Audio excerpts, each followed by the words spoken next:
Everybody, I hope आप सब healthy होंगे। मैं हूं आपकी biology educator Shivani ma'am. Welcome back to magnet brains, जो आपको प्रोवाइड कराता है किंडरगार्टन टू क्लास 12 हर क्लास हर सब्जेक्ट की क्वालिटी एजुकेशन, वो भी बिल्कुल फ्री।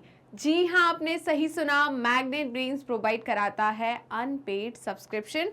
आपको किसी भी क्लास किसी भी सब्जेक्ट को पढ़ने के लिए कोई भी पेड सब्सक्रिप्शन लेने की ज़रूरत नहीं है, चाहे वो सीबीएसई बोर्ड हो, यूपी बोर्ड हो, बिहार बोर्ड हो या एमपी बोर्ड हो। आपको हर क्लास हर सब्जेक्ट के टॉपिक वाइज एक्सप्लेनेशंस मिलेंगे और साथ में मिलेंगे ढेर सारे प्रैक्टिस क्वेश्चंस।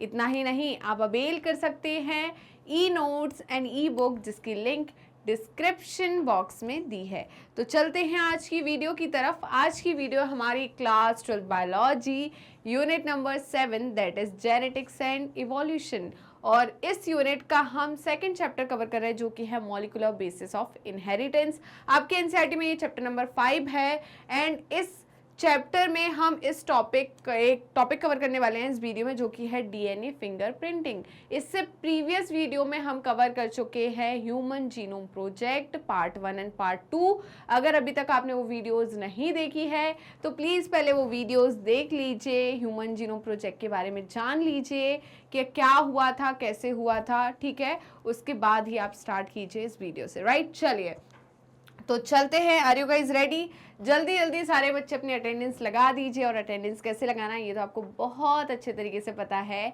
कैसे लगाना है अटेंडेंस?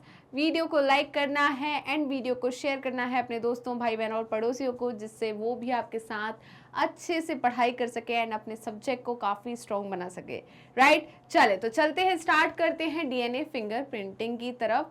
तो डीएनए फिंगरप्रिंटिंग क्यों की जाती है और इसमें क्या होता है? जैसे कि इसमें लिखा हुआ है डीएनए, राइट। तो यहाँ पर कुछ ना कुछ बात डीएनए के साथ है, ठीक है। आपने बिल्कुल सुना होगा डीएनए फिंगरप्रिंटिंग, ठीक है, कि चलो भाई डीएनए टेस्ट करा लेते हैं, डीएनए फिंगरप्रिंटिंग करा लेते हैं, ठीक है।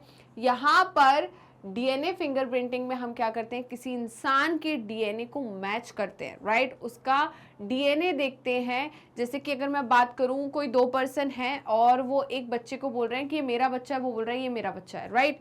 अब पता करना है कि ये किसका बच्चा है, तो उसके लिए हम क्या करेंगे, डीएनए फिंगरप्रिंटिंग का यूज करेंगे।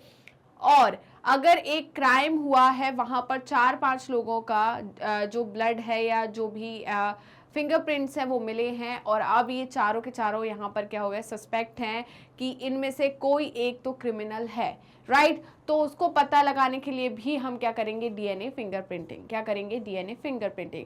मैंने लास्ट आपको क्लास में जब मैंने ह्यूमन जीनोम प्रोजेक्ट पढ़ाया था तो मैंने आपको बताया था कि उसमें हमने पढ़ा था कि 99% ऑफ डीएनए सभी का सेम होता है।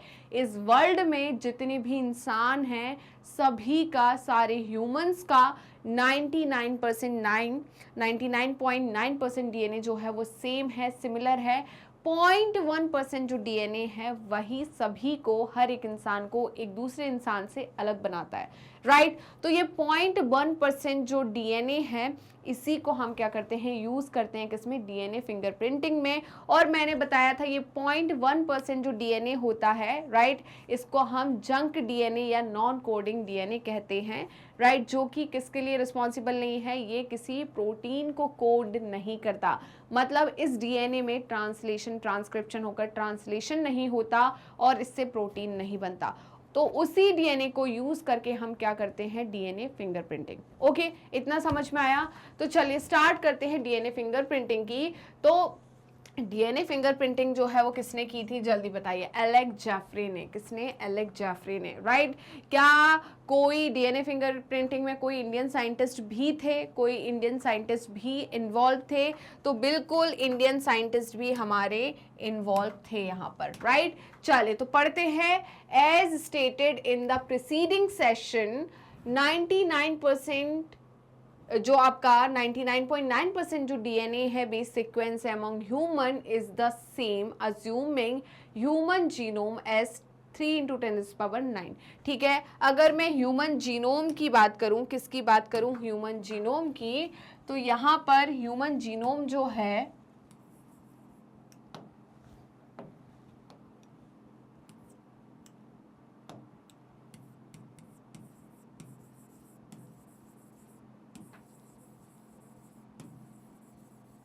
ये कितना है जल्दी बताइए, 3 into 10 raise the power 9 base pair, right. और मैंने आपको बोला था जब मैं क्या पढ़ा रही थी, ह्यूमन जीनोम प्रोजेक्ट पढ़ा रही थी, तो मैंने आपको वहां पर ये एक चीज बताई थी कि यहाँ पर 99.9% डीएनए जो है और 0.1% डीएनए, राइट। तो 99.9% डीएनए जो है सभी के अंदर सिमिलर है, similar in all humans, right. तो सारे ह्यूमन में ये 99.9% जो डीएनए है वो क्या है, सिमिलर। ये जो 0.1% डीएनए है ये क्या है, डिफरेंट इन एवरी पर्सन, ठीक है। बट किसमें डिफरेंट नहीं होता है, इसका एक्सेप्शन है मोनोजाइगोटिक ट्विंस, ठीक है, मोनोजाइगोटिक ट्विंस, ठीक है। ट्विंस तो आपने सुना होगा बिल्कुल, ठीक है, ट्विंस तो आपने सुना होगा, किसी के भाई बहन जो है वो ट्विंस होंगे ही, राइट।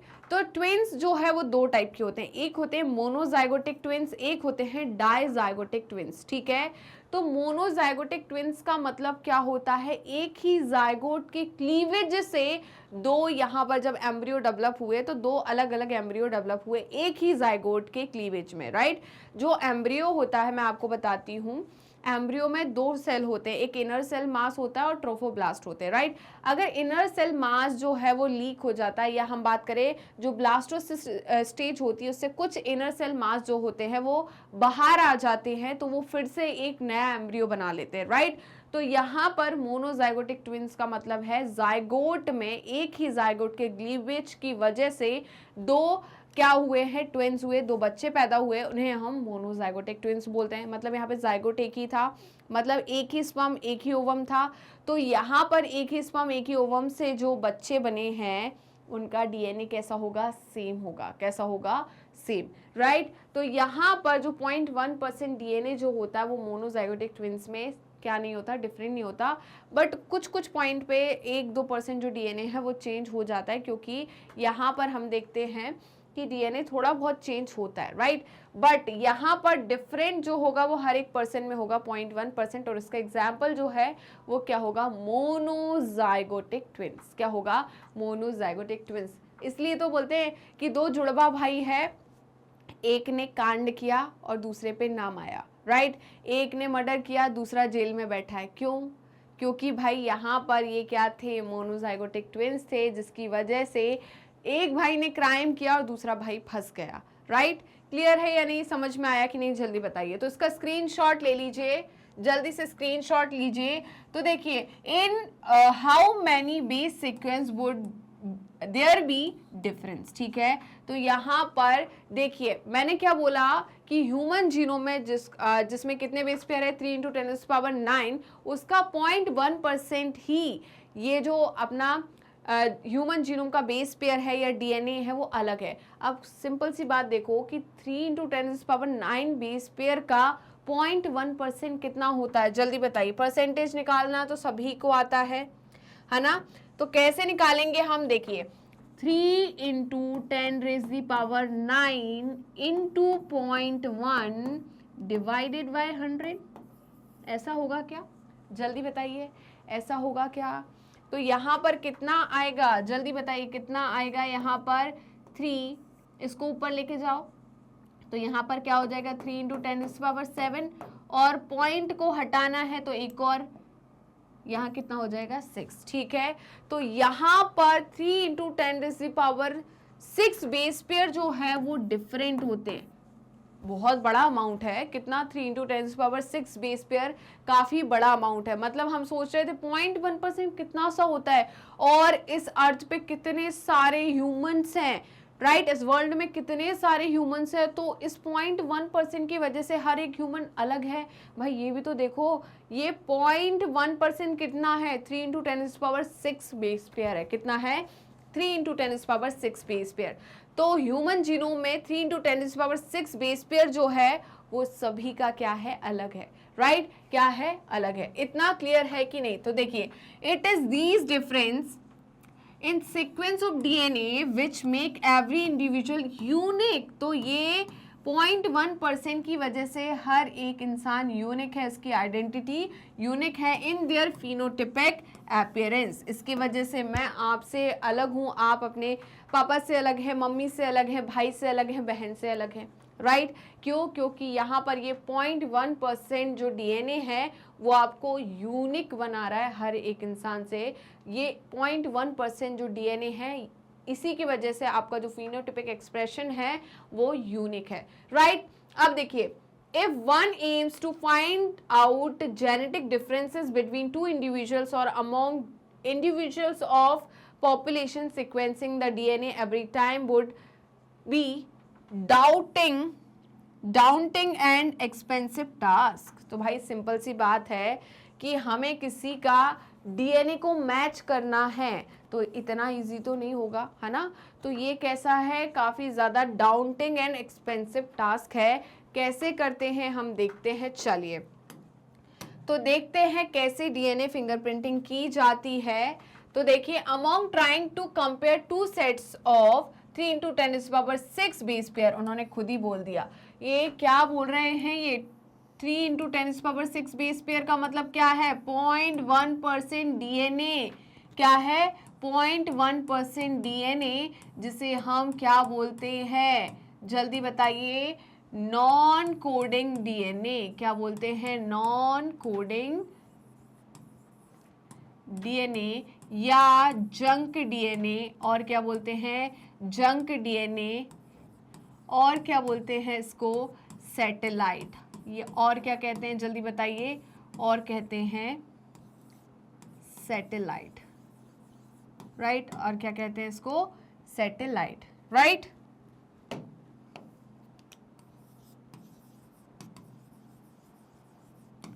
इतना क्लियर हुआ या नहीं, जल्दी बताइए, इतना क्लियर हुआ या नहीं? तो इन्होंने कहा DNA fingerprinting is very quick way to compare the DNA sequence of any two individuals, right. तो डीएनए फिंगरप्रिंटिंग जो है काफ़ी क्विक, मतलब काफ़ी फास्ट वे है जिससे हम क्या कर सकते हैं, दो इंसान के डीएनए को मैच कर सकते हैं। जैसे कि अभी मैंने बोला था कि दो लोग बोल रहे हैं कि ये बच्चा है ना, वो जैसे टीवी सीरियल में दिखाते हैं ना कि एक बच्चा है जिसके नाम पर बहुत सारी जायदाद है और वो 18 साल बाद उसकी नाम पर सारी की सारी जायदाद होने वाली है, राइट, सारी प्रॉपर्टी होने वाली है। तो दो फैमिली ये क्लेम कर रही है कि ये हमारा बच्चा है, एक फैमिली बोल रही है ये हमारा बच्चा है। तो अब इसको पता लगाने के लिए क्या करेंगे, हम डीएनए फिंगरप्रिंटिंग का यूज़ करेंगे। या कोई मर्डर हो गया है, कुछ हो गया है, तो उसका क्रिमिनल को खोजने के लिए कि भाई ये क्राइम किसने किया है, उसको पता लगाने के लिए भी हम किसका यूज़ करते हैं, डीएनए का। क्यों? क्योंकि जहाँ पर क्राइम सीन हुआ है वहाँ पर आपको कुछ ना कुछ ऐसा क्या मिल जाएगा, आपको ट्रेसेस मिल जाएंगे, राइट, कुछ भी मिल जाएगा। शायद हो सकता है फिंगरप्रिंट्स मिल जाए, किसी का ब्लड मिल जाए, ठीक है, स्किन मिल जाए, नील मिल जाए, कुछ भी मिल जाए। तो आप क्या करते हो, उसको लेते हो और वहाँ से फिर मैच करते हो। किसी का हेयर मिल जाता है, राइट, तो फिर वहाँ से आप मैच करते हो कि यार यहाँ पर ये इंसान आया था, या किसी ने किसी को मारा। सीआईडी तो सबने देखा होगा, तो सीआईडी में फिर क्या करते हैं, खोजते हैं कि यार इसके अंदर इसका ये स्किन मिली है, ये स्किन इसकी नहीं है, किसी और की स्किन है। फिर वो स्किन का डीएनए निकालते हैं, राइट, क्योंकि हम स्किन से भी डीएनए ले सकते हैं, हेयर फॉलिकल से भी हम डीएनए ले सकते हैं। तो इसी तरीके से हम क्या करेंगे, डीएनए को निकालेंगे और उसको फिर मैच करेंगे। क्या इतना क्लियर है या नहीं, जल्दी बताइए। ले लिया स्क्रीनशॉट? चलिए तो मैं समझाती हूँ आपको कैसे करते हैं डीएनए फिंगरप्रिंटिंग। चलिए तो सबसे पहले हम देख लेते हैं डीएनए फिंगरप्रिंटिंग के बारे में कुछ पॉइंट्स। तो क्या है डीएनए फिंगरप्रिंटिंग के पॉइंट्स?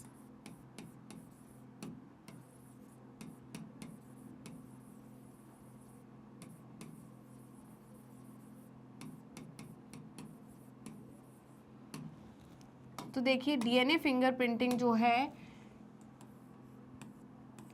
इनिशियली डेवलप्ड बाय, किसने डेवलप की थी, जल्दी बताइए, एलेक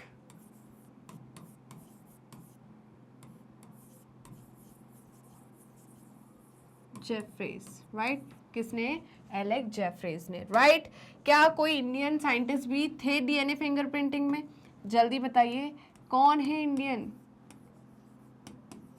कौन है इंडियन साइंटिस्ट, जल्दी बताइए। वी के कश्यप। कौन थे? वी के कश्यप, राइट? और एंड लालजी सिंह, ये क्या थे? इंडियन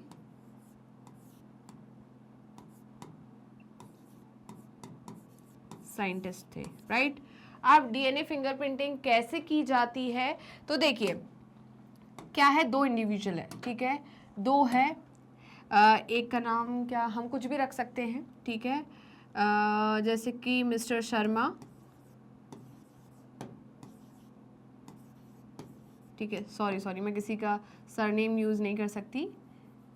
चलिए तो हम क्या करेंगे, person A and person B, ठीक है, दो पर्सन है, पर्सन ए एंड ये है पर्सन बी, क्या है? पर्सन बी, दोनों का डीएनए लिया, दोनों का क्या लिया? डीएनए, इनका डीएनए लिया और इनका डीएनए लिया, ठीक है, दोनों का डीएनए लिया एंड दोनों की डीएनए का हमने क्या कराया? सेंट्रीफ्यूगेशन। क्या कराया?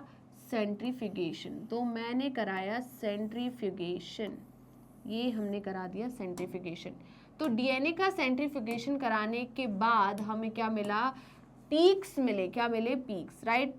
तो एक मिला मेजर पीक और एक मिला माइनर पीक, राइट? ये क्या है? मेजर पीक,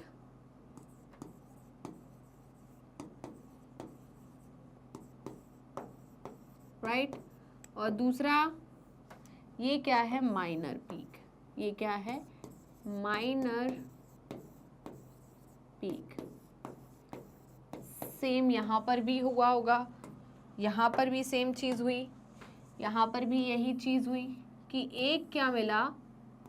जल्दी बताइए, एक क्या मिला? मेजर पीक और एक क्या मिला? माइनर पीक, ठीक है? तो ये क्या हो गया? मेजर पीक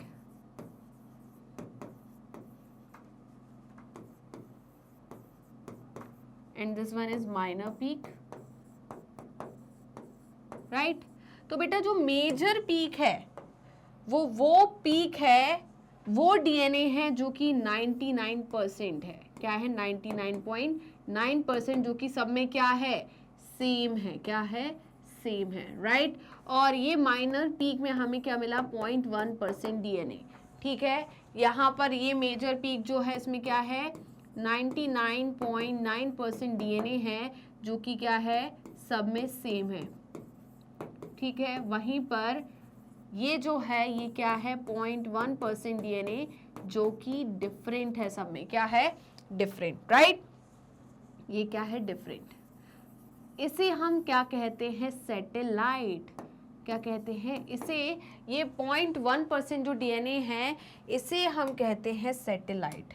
क्या कहते हैं? Satellite DNA. क्या कहते हैं इसे हम? Satellite DNA. तो ये है सैटेलाइट डीएनए। क्या है? Satellite DNA, right? यहाँ पर भी ये क्या है? Satellite DNA. ये कैसे मिला हमें? डेंसिटी सेंट्रीफ्यूगेशन से। कैसे मिला? Density centrifugation. हमने क्या करा है यहाँ पर? डेंसिटी सेंट्रीफ्यूगेशन कराया, ठीक है? जिससे हमें क्या मिला? एक मेजर पीक मिला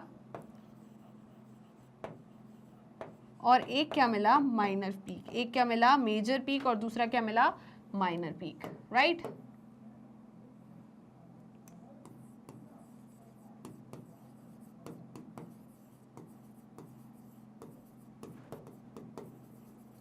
इतना क्लियर हुआ? जल्दी बताइए, इतना क्लियर हुआ या नहीं? तो अब हम बताइए इसमें से आप मेजर पी को यूज करोगे डीएनए फिंगरप्रिंटिंग में या पर्सन ए और पर्सन बी का माइनर पीक यूज करोगे? जल्दी बताइए कौन सा पीक यूज करोगे? सिंपल सी बात है, मेजर पीक तो दोनों में सेम है तो हम इसे क्यों मैच करेंगे? हम करेंगे माइनर पीक को, क्योंकि माइनर पीक जो है वो डिफरेंट होता है। क्या होता है?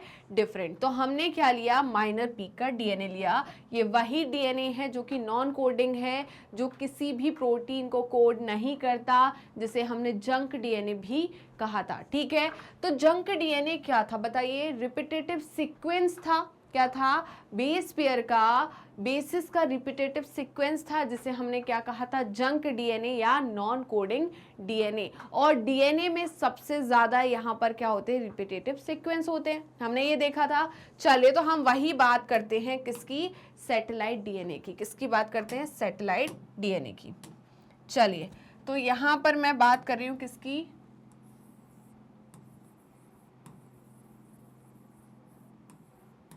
Satellite DNA, right.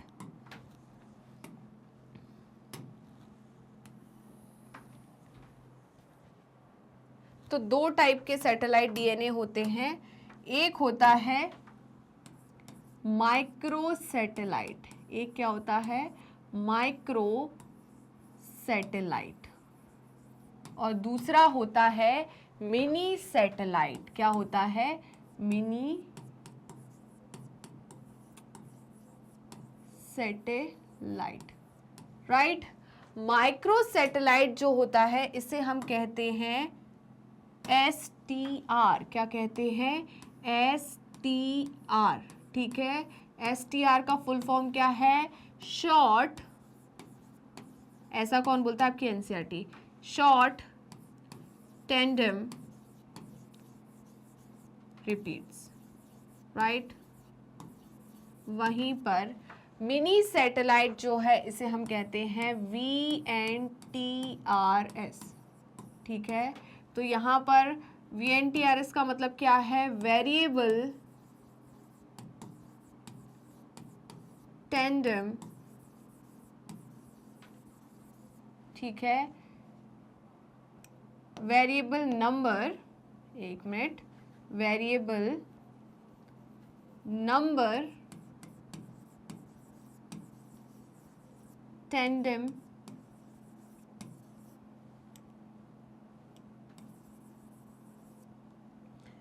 Repeats, right. तो क्या होता है? देखिए, यहाँ पर क्या है? रिपीटेटिव सीक्वेंस है। क्या है? Repetitive sequence, right. किसके? जल्दी बताइए। बेस पेयर के। तो यहाँ पर क्या है? Less than 10 base pair long, base pair long sequence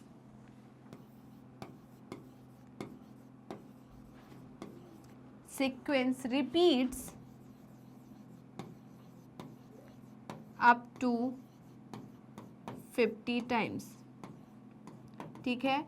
तो यहाँ पर ये क्या बोल रहा है? जैसे कि मैं अगर बात करूँ, ये डीएनए, ये क्या है? डीएनए, ठीक है। ये क्या है? डीएनए है। तो यहाँ डीएनए में क्या है? बेस पेयर है। क्या है? Base pair. जैसे कि मैं बात करूँ AUGC,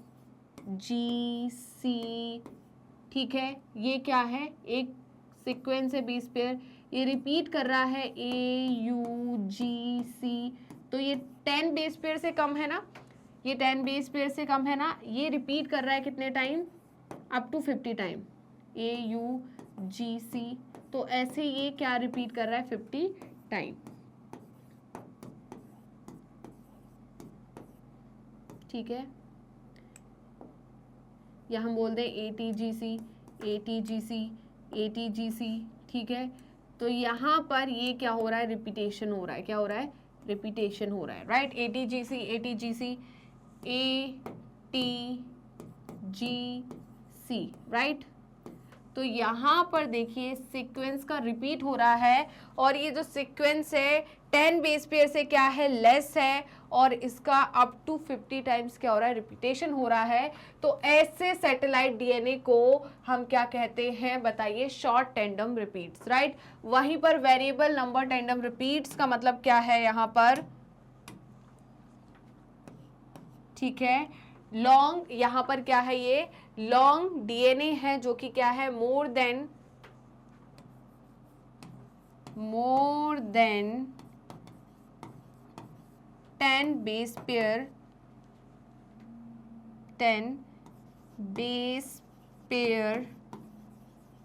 long sequence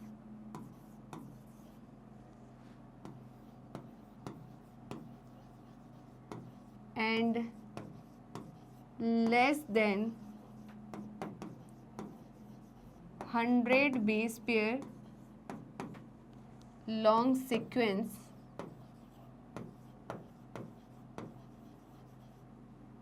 repeats up to 50 times, right?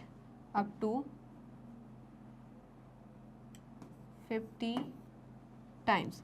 तो यहाँ पर VNTR का या मिनी सैटेलाइट का मतलब क्या है? ये DNA है, ये क्या है? DNA। और इस DNA में क्या है? यहाँ पर बेस पेयर जैसे कि A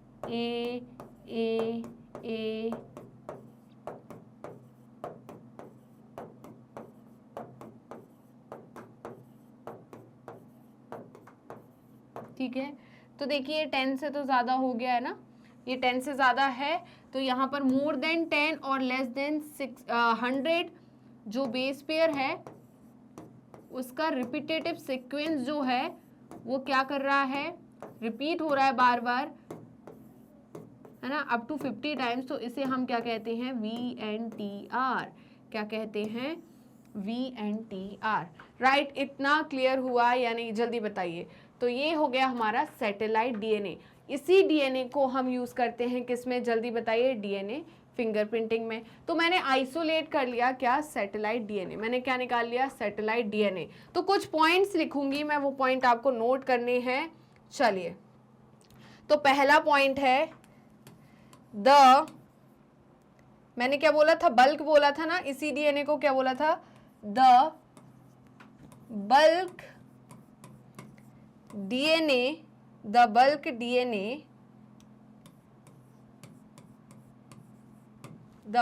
DNA forms a major peak। क्या बनाता है? forms a major peak, right? क्या बनाया इसने? मेजर पीक बनाया, राइट। फिर दूसरा पॉइंट क्या है? And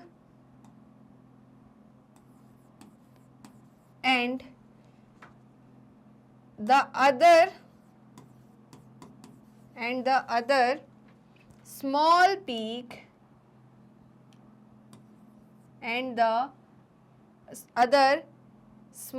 peak called satellite DNA। उसे हम क्या कहते हैं? Called satellite DNA, right. उसे हमने क्या कहा है? Satellite DNA, right. तो अब ये सैटेलाइट DNA जो है डिपेंडिंग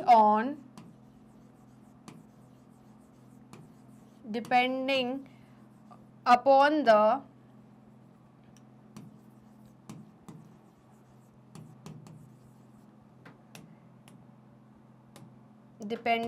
द लेंथ। किस पे डिपेंड कर रहे हैं? Length of segment. किस पे डिपेंड कर रहे हैं? Length of segment, right. Base composition किस पर? Base composition. जैसे कि मैं बात करूं, मैंने आपको पहले से ही पढ़ाते आ रही है AT rich area, GC rich area, right. फिर थर्ड पॉइंट है नंबर ऑफ रिपीटेटिव यूनिट। क्या? Number of repetitive unit, number of repetitive unit,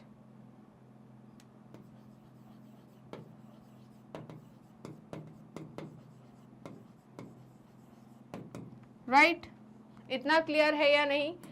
तो इसी को हम यूज करते हैं एज अ सैटेलाइट DNA। यहाँ पर लेंथ ऑफ सेगमेंट्स होती हैं, base composition and number of repetitive unit, इन्हीं को हम क्या करते हैं? यूज़ करते हैं किसमें, सैटेलाइट डीएनए में। या सैटेलाइट डीएनए में क्या होता है, हम उसके लेंथ और segment, base composition and number of repetitive units को देखते हैं। राइट, इतना क्लियर हुआ या नहीं, जल्दी बताइए। तो उसका स्क्रीनशॉट ले लीजिए। क्या आपने स्क्रीनशॉट ले लिया है, जल्दी बताइए।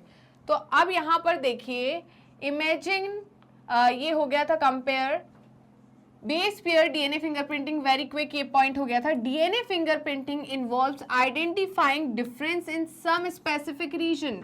तो यहाँ पर डीएनए फिंगरप्रिंटिंग में क्या होता है, स्पेसिफिक रीजन में हम क्या करते हैं, डिफरेंस को आइडेंटिफाई करते हैं।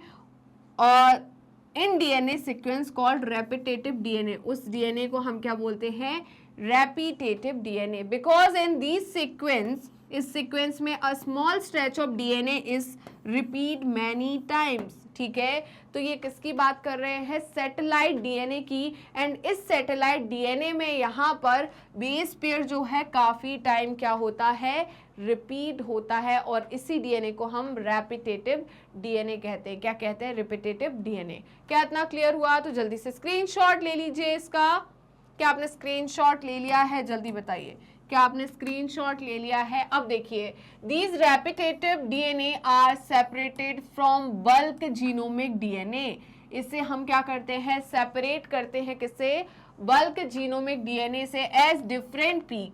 क्यों, कैसे करते हैं, क्योंकि हमें डेंसिटी सेंट्रिफिकेशन में इसके क्या मिलते हैं, डिफरेंट पीक मिलते हैं। एक मेजर पीक मिलता है और एक माइनर पीक मिलता है। Right, the bulk DNA forms a major peak. Bulk DNA जो है वो क्या बनाता है, major peak. And the other small peaks are referred to as satellite DNA. और जो माइनर पीक होता है, स्मॉल पीक होता है, उसे हम क्या कहते हैं, सैटेलाइट डीएनए।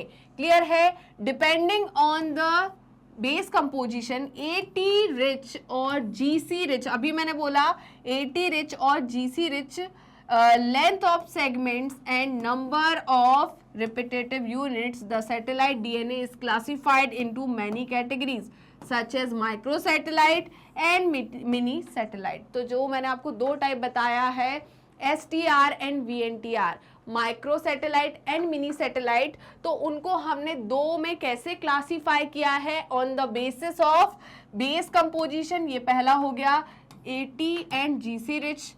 वहीं पर लेंथ ऑफ सेगमेंट कितना है, लेंथ छोटा है तो वो माइक्रो में आएगा, बड़ा है तो मिनी में आएगा। Number of repetitive units, repetitive unit ज़्यादा है तो वो किस में आएगा, आपका VNTRs में। राइट, तो ऐसे हमने इनके बेसिस पर हमने क्या किया है, उन्हें क्लासीफाई किया into micro satellite and mini satellite में। राइट, इतना क्लियर हुआ या नहीं, जल्दी बताइए। तो इसका स्क्रीनशॉट लीजिए। क्या आपने स्क्रीनशॉट ले लिया है? अब देखिए, these sequence normally do not code for any protein. मैंने पहले ही बोल दिया था, ये जो डीएनए है ये कोड नहीं करता किसी भी प्रोटीन को, but they form large portion of human genome. परंतु ये ह्यूमन जीनोम का काफी बड़ा पोर्शन क्या करते हैं, बनाते हैं। राइट, क्या करते हैं, बनाते हैं। Right, these sequence show high degree of polymorphism. क्या मैंने आपको पॉलीमॉर्फिज्म पढ़ाया था ह्यूमन जीनोम प्रोजेक्ट में? पॉलीमॉर्फिज्म का मतलब क्या था, वहां पर सिंगल न्यूक्लियोटाइड में चेंज होने की वजह से आपको डीएनए के बहुत सारे फॉर्म्स दिख रहे थे, बहुत सारी मॉर्फोलॉजी दिख रही थी, इसलिए हमने उसे क्या बोला था, पॉलीमॉर्फिज्म। क्या बोला था, polymorphism. And form the basis of DNA fingerprinting. और ये क्या बनाता है, basis of DNA fingerprinting. Right, यही पॉलीमॉर्फिज्म जो है ये क्या है, basis of DNA fingerprinting. Since DNA form every tissue, है ना, तो हर एक सेल में, टिश्यू में क्या होता है, डीएनए होता है। क्यों होता है, क्योंकि सेल में न्यूक्लियस होता है और न्यूक्लियस के अंदर हमारा जेनेटिक मटेरियल होता है। तो बेटा ऐसा बिल्कुल नहीं है कि आपके बाल का डीएनए अलग होगा, आपकी स्किन का डीएनए अलग होगा, आपके लिवर का डीएनए अलग होगा, आपका ब्लड का डीएनए अलग होगा। ऐसा बिल्कुल नहीं होता। आपके सेल, आपकी बॉडी के हर एक सेल के अंदर डीएनए क्या होगा, सेम होगा। क्या होगा, सेम। अब भाई डीएनए फिंगरप्रिंटिंग करनी है, जैसे कि दो लोग बोल रहे हैं कि ये मेरा बच्चा है, ये मेरा बच्चा है, या कोई क्रिमिनल है उसका पता लगाना है, तो हम डीएनए कहाँ से लेंगे, डीएनए को कहाँ से आइसोलेट करेंगे, एक्सट्रैक्ट करेंगे? तो हम टिश्यू से ले सकते हैं, सेल से ले सकते हैं, मतलब उसके हेयर फॉलिकल से ले सकते हैं, स्किन से ले सकते हैं, बकल स्वैब से ले सकते हैं, सलाइवा से ले सकते हैं, राइट। हम उसके ब्लड से ले सकते हैं, WBC जो है उससे हम निकाल सकते हैं। और कहाँ से ले सकते हैं, बहुत सारे ये जो है आपके क्या है, ये सैंपल्स है जिससे हम DNA को क्या कर सकते हैं, एक्सट्रैक्ट कर सकते हैं, राइट। तो इनका कहना such as blood, since DNA from every tissue such as blood, hair follicles, skin, bones, saliva, sperm, etc. from an individual show the same degree of polymorphism. तो हर एक यहाँ पर मैं बात करूँ टिश्यू में या सेल में, DNA जो होगा वो सेम होगा, वो same degree of polymorphism show करेंगे, क्योंकि यहाँ पर सेल जो है एक ही इंसान का है, टिश्यू एक ही इंसान का है, वो चाहे कहीं का भी हो वो सेम ही होगा, उसके अंदर DNA का कंपोजिशन सेम ही होगा। तो यहाँ पर हम किसी से भी DNA को एक्सट्रैक्ट करेंगे तो उस इंडिविजुअल के यहाँ पर जिस पार्ट से हमने DNA को एक्सट्रैक्ट किया है वो पूरे बॉडी का सेम होगा, राइट। मतलब वो क्या शो करेंगे, same degree of polymorphism. They become very useful identification tool in forensic application. तभी तो क्या करते हैं कि फॉरेंसिक एप्लीकेशन में यही, इनसे ही तो हम क्या लेते हैं, DNA को एक्सट्रैक्ट करते हैं, राइट। किसी का DNA पता करते हैं तो उसका एक हेयर फॉलिकल ले लिया है ना, वहाँ से DNA को एक्सट्रैक्ट कर लिया, ठीक है। हमने कहीं और दूसरी जगह से उसको DNA, उसकी स्किन से कहीं किसी ने हाथ रखा, ठीक है, उसकी स्किन आ गई या उसके फिंगरप्रिंट्स आ गए तो वहाँ से हमने DNA को एक्सट्रैक्ट कर लिया। बहुत सारे कारण, किसकी एक खून की ड्रॉप गिर गई है जहाँ पर क्राइम हुआ है जो भी है, तो वहाँ से उसको निकाल लिया, वहाँ से उठा लिया। तो ऐसे ही DNA को क्या करते हैं, हम आइसोलेट करते हैं, एक्सट्रैक्ट करते हैं, राइट। क्लियर है, चलिए तो इसका स्क्रीनशॉट ले लीजिए, आप जल्दी से स्क्रीनशॉट लीजिए। चलिए भाई आप देखिए, further as the polymorphism are inheritable from parents to the children. तो सिंपल सी बात है कि पॉलीमॉर्फिज्म जो है वो क्या होता है, इनहेरिट होता है। कहाँ से कहाँ, पेरेंट्स से चिल्ड्रन में। तो सिंपल सी बात है, आपके अंदर आपके पेरेंट्स का DNA है ना, तभी तो हम DNA फिंगरप्रिंटिंग करके पता कर रहे हैं कि पर्सन A का बच्चा है या पर्सन B का बच्चा है। क्यों, क्योंकि ये बच्चे जो बच्चा है उसमें उसके पेरेंट का DNA तो आया होगा, पॉलीमॉर्फिज्म तो आया होगा, क्योंकि पॉलीमॉर्फिज्म जो है वो इनहेरिटेबल होता है, राइट। जिससे हम पता कर रहे हैं, इसमें दोनों पर्सन का DNA लेंगे और बच्चे का DNA लेंगे और सब फिर इन दोनों पर्सन से उस बच्चे का DNA को मैच करेंगे। जितना ज़्यादा percent of DNA in person से मैच करेगा वो बच्चा उसका होगा, राइट। चलिए तो यहाँ पर DNA fingerprinting is the basis of paternity testing in case of disputes, ठीक है। तो DNA फिंगरप्रिंटिंग जो क्या है, बेसिस है किसका, पैटर्निटी टेस्टिंग का, ठीक है। तो पैटर्निटी टेस्टिंग आपकी इंडियन ड्रामाज में, बॉलीवुड मूवीज में काफ़ी ज़्यादा दिखाते हैं कि बोल रहे हैं कि ये मेरा बच्चा है, तो भाई मेरा बच्चा है तो बोलते हैं कि DNA टेस्टिंग कराते हैं, ठीक है। DNA कराते हैं, DNA से पता चल जाएगा कि ये किसका बच्चा है, क्यों, उसको हम क्या बोलते हैं, पैटर्निटी टेस्ट। क्या बोलते हैं, पैटर्निटी टेस्ट, जिसमें बच्चे का DNA मैच किया जाता है किससे, पेरेंट से, किससे, पेरेंट से, राइट। क्लियर है। As polymorphism in DNA sequence is the basis of genetic mapping. क्या है भाई बताइए, पॉलीमॉर्फिज्म इन DNA सीक्वेंस जो है वो क्या है, बेसिस है किसका, जेनेटिक मैपिंग का, of human genome as well as DNA fingerprinting. It is essential that we understand what DNA polymorphism means in simple term, ठीक है। पॉलीमॉर्फिज्म का मतलब क्या होता है, वेरिएशन एट जेनेटिक लेवल। तो जीन के लेवल पे जो वेरिएशन होते हैं उसे हम क्या कहते हैं, पॉलीमॉर्फिज्म। अराइजेस, कैसे अराइज होता है, ड्यू टू म्यूटेशन। भाई DNA में म्यूटेशन हो गया, यहाँ बेस पेयर में म्यूटेशन हो गया, सिंगल बेस पेयर म्यूटेशन हो गया, तो यहाँ पर क्या है भाई, पॉलीमॉर्फिज्म है। क्या है, वेरिएशन है किसमें, जेनेटिक लेवल पे। क्लियर है, इतना समझ में आया या नहीं, जल्दी बताइए। तो इसका स्क्रीनशॉट ले लीजिए, फटाफट इसका स्क्रीनशॉट लीजिए।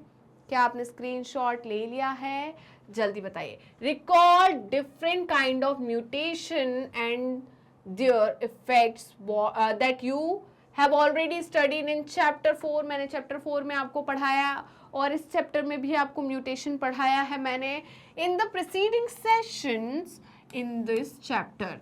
New mutations may arises in individual either in somatic cell or in the germ cell. भाई देखिए म्यूटेशन जो है उसका कोई टाइम नहीं होता कि एक एज में म्यूटेशन आ रहा है.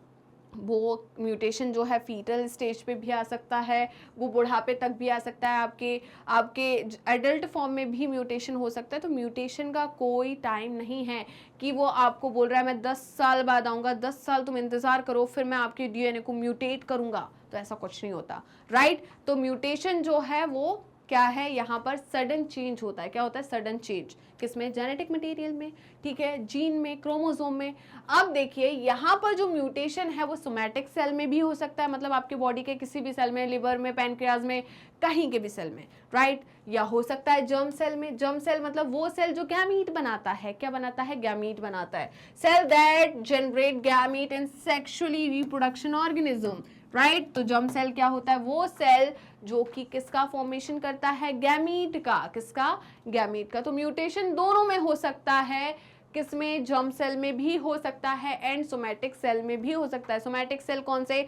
आपके स्किन सेल हो गए, आपके कोई भी दूसरा जर्म सेल के अलावा कोई भी सेल ले लो, वो क्या होते हैं? आपके सोमैटिक सेल. क्लियर है? चलिए, if germ cell mutation does not seriously impair individual's ability to have offspring who can transmit the mutation, it can spread to other members of the population though sexual reproduction. इनका कहना है in germ cell mutation does not seriously impair individuals ability to have offspring who can transmit mutation, it can spread to the other members of the population through sexual reproduction.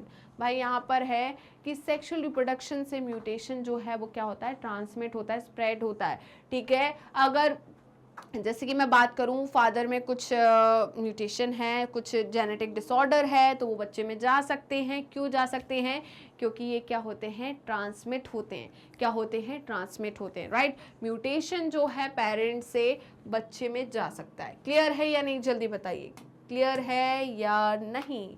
ठीक है. ज़रूरी नहीं है कि father में या mother में mutation नहीं हुआ तो बच्चे में म्यूटेशन नहीं हो सकता. म्यूटेशन जो है आपका, जो म्यूटेशन है वो एज में, किसी भी एज पर आपको आ सकता है. ज़रूरी नहीं है कि वो सेक्सुअली ट्रांसमिट हो. क्लियर है? चलिए, allelic again recall the definition of alleles from chapter 4. Sequence variation has traditionally been described as a DNA polymorphism if more than one variant मतलब allele at locus occur in human population with frequency greater than 0.01%.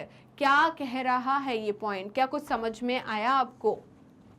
तो क्या बोल रहे हैं? देखिए, allelic sequence variation has traditionally been described as a DNA polymorphism. तो आपने chapter 4 में पढ़ा एलील, ठीक है. एलील जो होती है वो क्या करती है? ट्रेट को क्या करती है? वहाँ पर जो हमने देखा था कि एक पर्टिकुलर ट्रेट जो है वो किसकी वजह से है? एलील के वजह से, राइट. क्योंकि यहाँ पर पेयर ऑफ एलील जो है वो रिस्पॉन्सिबल है एक फिनोटाइप या जीनोटाइप के लिए. क्लियर है?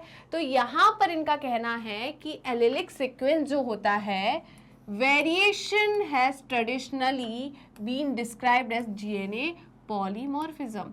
ठीक है. तो यहाँ पर DNA polymorphism क्या है? Variation in allelic form. If more than one variants at the locus occur in human population with frequency greater than 0.1%.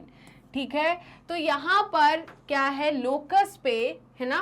Locus क्या होता है बताइए? क्रोमोसोम पर पोजीशन जहां पर जीन प्रेजेंट होते हैं, राइट. तो इनका कहना है कि यहाँ पर अगर लोकस पे क्या है, ह्यूमन के लोकस पे फ्रीक्वेंसी में ग्रेटर देन 1%, ग्रेटर देन 0.1% से अगर वेरिएशंस आ रहे हैं, वेरिएंट्स प्रेजेंट है, तो यहाँ पर क्या है बताइए जल्दी से? ये क्या है? Polymorphism DNA. क्या है? DNA polymorphism. क्या इतना क्लियर है? In simple terms, if an inheritable mutation is observed. Inheritable mutation का मतलब क्या होता है, जो कि ट्रांसफर होता है generation after generation in a population at high frequency, it is refer to as DNA polymorphism. ठीक है, तो वो म्यूटेशन जो क्या हो रहा है, इनहेरिट हो रहा है, इनहेरिट का मतलब ट्रांसमिट हो रहा है generation after generation with high frequency, इसे हम क्या कहते हैं, डीएनए पॉलीमॉर्फिज्म। तो ये पॉइंट जो है ना, इसको सिंपल करके यहाँ पर समझा दिया है। अब देखिए, the probability of such variation to be observed in non coding DNA sequence. ठीक है, तो ये जो प्रोबेबिलिटी है वेरिएशन की, वो कहाँ पर ऑब्जर्व की जाती है, नॉन कोडिंग डीएनए सीक्वेंस में। नॉन कोडिंग क्या है, जो कि किसी को कोड नहीं कर रहा, प्रोटीन को कोड नहीं कर रहा, उस डीएनए में क्या करते हैं, वेरिएशन की प्रोबेबिलिटी को ऑब्जर्व किया जाता है, right. Would be higher as mutation in this sequence may not have any immediate effect. ठीक है, तो बेटा यहाँ पर क्योंकि ये क्या है, non coding sequence, DNA sequence में क्या है, यहाँ पर वेरिएशन है, तो ये आपको बहुत फ्रीक्वेंटली नहीं देखने को मिलेंगे, इसके इफेक्ट जो है वो फ्रीक्वेंटली नहीं देखने को मिलेंगे। इनका कहना है, देखिए, mutation in this sequence not have immediate effect, है ना, इमीडिएट इफेक्ट आपको देखने को नहीं मिलेंगे, क्योंकि यहाँ पर प्रोटीन नहीं बना रहा। अगर ये वाला जो कोडिंग सीक्वेंस होता तो वो प्रोटीन बनाता तो डिफेक्टिव प्रोटीन बनता है, या जो भी प्रोटीन बनता है जो कि एक पर्टिकुलर डिसऑर्डर के लिए रिस्पॉन्सिबल है, तो वो आपको दिख जाता। बट यहाँ पर जो म्यूटेशन हुआ है वो नॉन कोडिंग सीक्वेंस में होता है, जो कि प्रोटीन बनाने के लिए रिस्पॉन्सिबल नहीं होता, तो आपको इसके जो इफेक्ट्स होते हैं वो इमीडिएट नहीं दिखेंगे, राइट।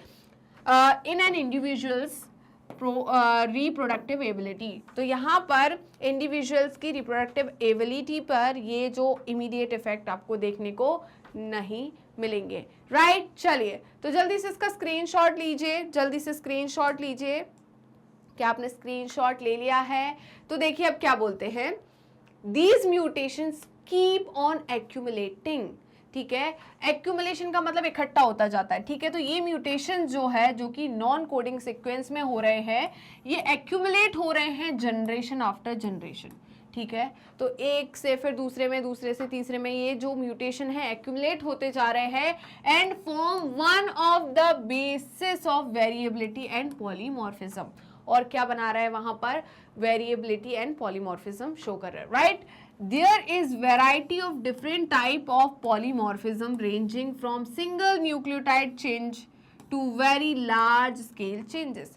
तो पॉलीमॉर्फिज्म का मतलब क्या है, सिंगल चेंज, या बार बार आपको क्या हो रहा है, डीएनए के सीक्वेंस में चेंज हो रहा है, और ये चेंज जो है क्या हो रहा है, जनरेशन आफ्टर जनरेशन एक्यूमुलेट होते जा रहा है, कैरी होते जा रहा है, जिसको हमने क्या कहा है, वेरिएबिलिटी या पॉलीमॉर्फिज्म, राइट। जैसे कि अगर मैं बात करूं, मेरे अंदर कुछ चेंज हुआ, ठीक है, मेरे अंदर जो चेंज हुआ वो किस में हुआ, नॉन कोडिंग सीक्वेंस में, तो उसके इफेक्ट मेरे में देखने को नहीं मिले सॉरी, मेरे में देखने को नहीं मिले, बट ये म्यूटेशन कैसा था, इनहेरिटेबल था। क्या था, इनहेरिटेबल था, तो मुझसे मेरे बच्चों में चला गया, उनमें गया, अब वहां पर भी इनका इफेक्ट देखने को नहीं मिला, उसमें कुछ म्यूटेशन हुआ, चेंजेस हुए, ये एक्यूमुलेट हो गए, और किसमें, आगे वाली जनरेशन में। ऐसे ही ये जो वेरिएशन है, जो पॉलीमॉर्फिज्म है, वो एक्यूमुलेट होते जाता है जनरेशन आफ्टर जनरेशन, राइट। और ये जो रेंज है पॉलीमॉर्फिज्म का, वो सिंगल न्यूक्लियोटाइड भी हो सकता है एंड उससे ज्यादा बड़े स्केल पर भी हो सकता है, जिसे हम VNTR कहते हैं, राइट। चलिए, for evolution and speciation, simple सी बात है भाई, म्यूटेशन नहीं होता तो नई नई स्पीसीज नहीं मिलती। इवोल्यूशन की वजह क्या है, म्यूटेशन ही तो है, वेरिएबिलिटी ही तो है, पॉलीमॉर्फिज्म ही तो है। तो इनका कहना है, for evolution and speciation such polymorphism play very important role. तो भाई इवोल्यूशन के लिए किसका सबसे ज़्यादा मैं बोलूँगी कि किसका रोल है, पॉलीमॉर्फिज्म जो है वो क्या कर रहा है, इवोल्यूशन करा रहा है एंड स्पेशिएशन, मतलब नई नई स्पीसीज को जन्म दे रहा है, right. And you will study these in detail at higher classes, और ये आप पढ़ने वाले हो हायर क्लासेस में कि जो पॉलीमॉर्फिज्म है उसकी वजह से कैसे इवोल्यूशन हो रहा है एंड स्पेशिएशन हो रहा है, राइट। इतना क्लियर हुआ या नहीं, जल्दी जल्दी बता दीजिए। चलिए, तो देखिए मैं आपको समझाती हूँ कि डीएनए जो है, डीएनए फिंगरप्रिंटिंग कैसे की जाती है, कौन कौन सी प्रोसेस होती है डीएनए फिंगरप्रिंटिंग की। चलिए तो डीएनए फिंगरप्रिंटिंग की कुछ प्रोसेसेस देख लेते हैं हम। क्या देख लेते हैं? डीएनए फिंगरप्रिंटिंग की प्रोसेस देख लेते हैं। तो डीएनए फिंगरप्रिंटिंग में हम सबसे पहले क्या करेंगे? डीएनए को आइसोलेट करेंगे। सबसे पहला तो यही रोल है। चलो भाई, तो डीएनए को हम क्या कर लेते हैं? आइसोलेट। तो डीएनए फिंगरप्रिंटिंग में प्रोसेस देख लेते हैं।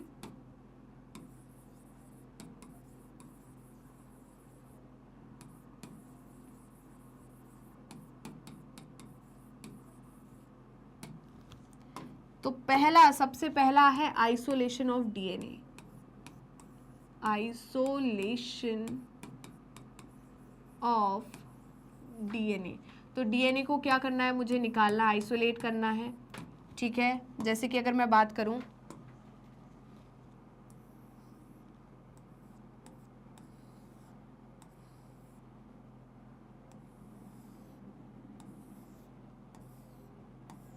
ठीक है, ये एक ह्यूमन है। ये क्या है? एक ह्यूमन है।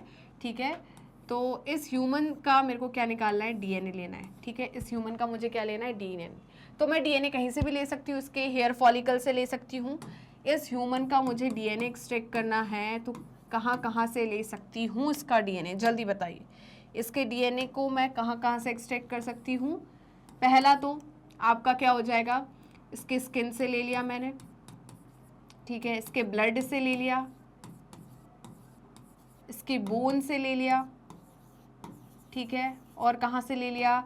इसके हेयर फॉलिकल से ले लिया। ठीक है, और कहाँ से ले सकती हूँ मैं? जल्दी बताइए। और मैंने स्किन से ले लिया, ब्लड से ले लिया, बोन से ले लिया, हेयर फॉलिकल से ले लिया, और हम ले लेंगे कहाँ से? सलाइवा से। ठीक है, कहाँ से ले लिया? सलाइवा से। तो ये यहाँ सबसे मैं क्या कर सकती हूँ? डीएनए को एक्सट्रैक्ट कर सकती हूँ। देखिए बेटा, हेयर फॉलिकल का मतलब होता है, देखिए ये मेरा पूरा डीएनए, ये लेंथ है, बट ये जो फॉलिकल है वहीं से क्यों डीएनए को ले रहे हैं? बताइए। ये क्या है? हेयर है। ठीक है, इसे हम कहते हैं हेयर फॉलिकल। इसे क्या कहते हैं? Hair follicle, right. और ये तो क्या हो गई? डीएनए, सॉरी, आपकी ये वाले जो है, ये तो डीएनए की लेंथ हो गई, और ये क्या है? Hair follicle. तो यहाँ हेयर फॉलिकल से डीएनए क्यों लेना है? क्योंकि बेटा डीएनए की लेंथ में, ये डीएनए की लेंथ है, सॉरी ये क्या है? हेयर की लेंथ है। इस हेयर की लेंथ में क्या होता है? माइटोकॉन्ड्रियल डीएनए होता है। ठीक है, इसमें कौन सा डीएनए होता है? Mitochondrial DNA. कौन सा होता है? माइटोकॉन्ड्रियल डीएनए, जो कि किससे आता है? मदर से। तो यहाँ पर सिर्फ मदर का डीएनए होगा, इसलिए हम कहाँ से ले रहे हैं? हेयर फॉलिकल से डीएनए को आइसोलेट कर रहे हैं, राइट। अब डीएनए को आइसोलेट कर लिया हमने यहाँ से, बिल्कुल, मुझे ये डीएनए मिल गया, तो मुझे ये डीएनए मिल गया, राइट। ये डीएनए मिल गया। अब मैं डीएनए को करूंगी खचाक खचाक, मतलब इसको अब मैं काटूंगी। किससे? मॉलिक्यूलर सीजर से। किससे? मॉलिक्यूलर सीजर से। तो अब मुझे क्या करना है? डाइजेशन करना है। किसका? डीएनए का। ठीक है, तो यहां पर मुझे क्या करना है? बताइए। डाइजेशन ऑफ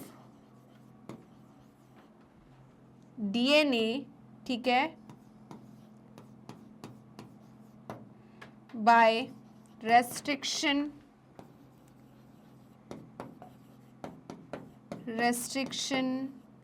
एंडोन्यूक्लियस, जिसे हम मॉलिक्यूलर एंडोन्यूक्लियस, जिसे हम मॉलिक्यूलर सीजर कहते हैं। क्या कहते हैं? मॉलिक्यूलर सीजर,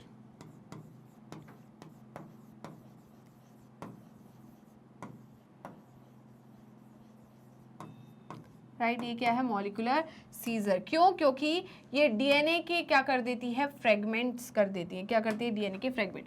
तो ये क्या है? डीएनए है। ये क्या है? डीएनए। तो यहाँ पर मॉलिक्यूलर सीजर जो होती है डीएनए के, क्या कर देंगी? बहुत सारे फ्रेगमेंट्स। ठीक है, तो यहाँ पर ये जो मॉलिक्यूलर सीजर है डीएनए के क्या कर देंगी, बहुत सारे फ्रेगमेंट्स, क्या कर देगी डीएनए के बहुत सारे फ्रेगमेंट्स, राइट। तो आपको यहाँ क्या मिल जाएंगे, डीएनए के फ्रेगमेंट्स, यहाँ क्या मिल जाएंगे, डीएनए के फ्रेगमेंट्स, ये डीएनए का फ्रेगमेंट मिल गया, ये फ्रेगमेंट्स मिल गए, राइट। बहुत सारे ऐसे डीएनए के हमें क्या मिल जाएंगे, फ्रेगमेंट्स, राइट। तो पहली स्टेप जो है वो क्या हुई, आइसोलेशन ऑफ डीएनए। दूसरी क्या हुई, digestion of DNA by restriction endonuclease. इसकी वजह से हमें क्या मिल गए, फ्रेगमेंट्स ऑफ डीएनए, क्या मिल गए, फ्रेगमेंट्स ऑफ डीएनए जिनकी लेंथ क्या है, डिफरेंट, जिसकी लेंथ क्या है, डिफरेंट। तो ये फ्रेगमेंट्स ऑफ डीएनए की लेंथ क्या है, डिफरेंट।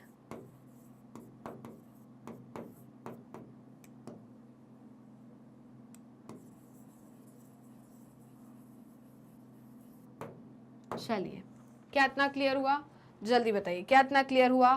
तो बिल्कुल, अब हमने क्या कर लिया, डीएनए को एक्सट्रैक्ट कर लिया, यहाँ पर डीएनए के लेंथ को हमने क्या कर लिया, ले लिया, अलग अलग फ्रेगमेंट्स को ले लिया। अब हम करेंगे जेल इलेक्ट्रोफोरेसिस, क्या करेंगे, जेल इलेक्ट्रोफोरेसिस। तो थर्ड स्टेप जो है हमारे डीएनए फिंगरप्रिंटिंग की, वो क्या होती है, जेल इलेक्ट्रोफोरेसिस। तो जेल इलेक्ट्रोफोरेसिस में क्या करते हैं, देखिए थर्ड स्टेप जो है वो क्या है, जेल इलेक्ट्रोफोरेसिस,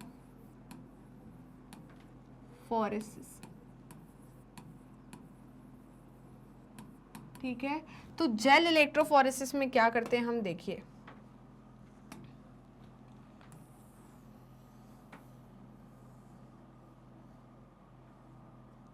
ठीक है, इस तरीके की एक प्लेट होती है, क्या होती है, प्लेट होती है, राइट। और इस प्लेट में भरा रहता है क्या, जल्दी बताइए, इस प्लेट में भरा होता है आपका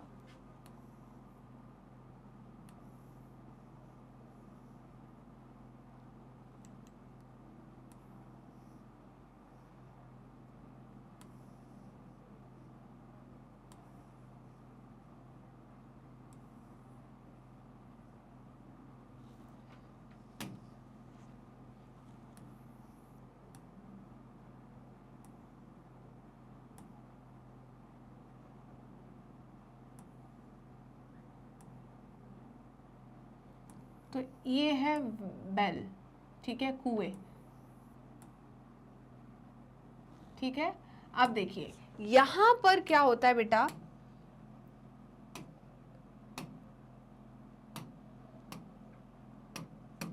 यहां पर इस पूरे जगह पे क्या होता है, देखिए इस पूरे जगह पे, यहां पर इस पूरे जगह पर क्या होता है,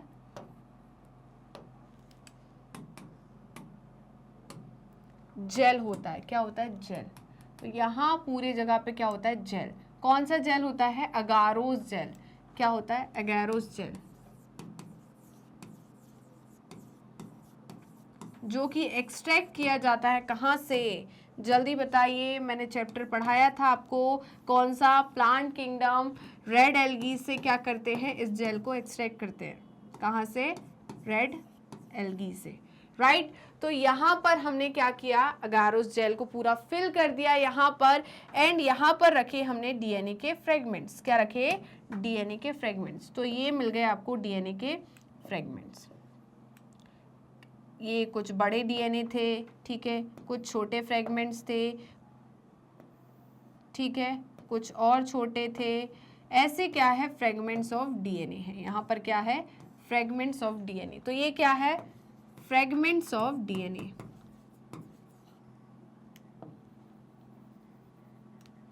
ये क्या है,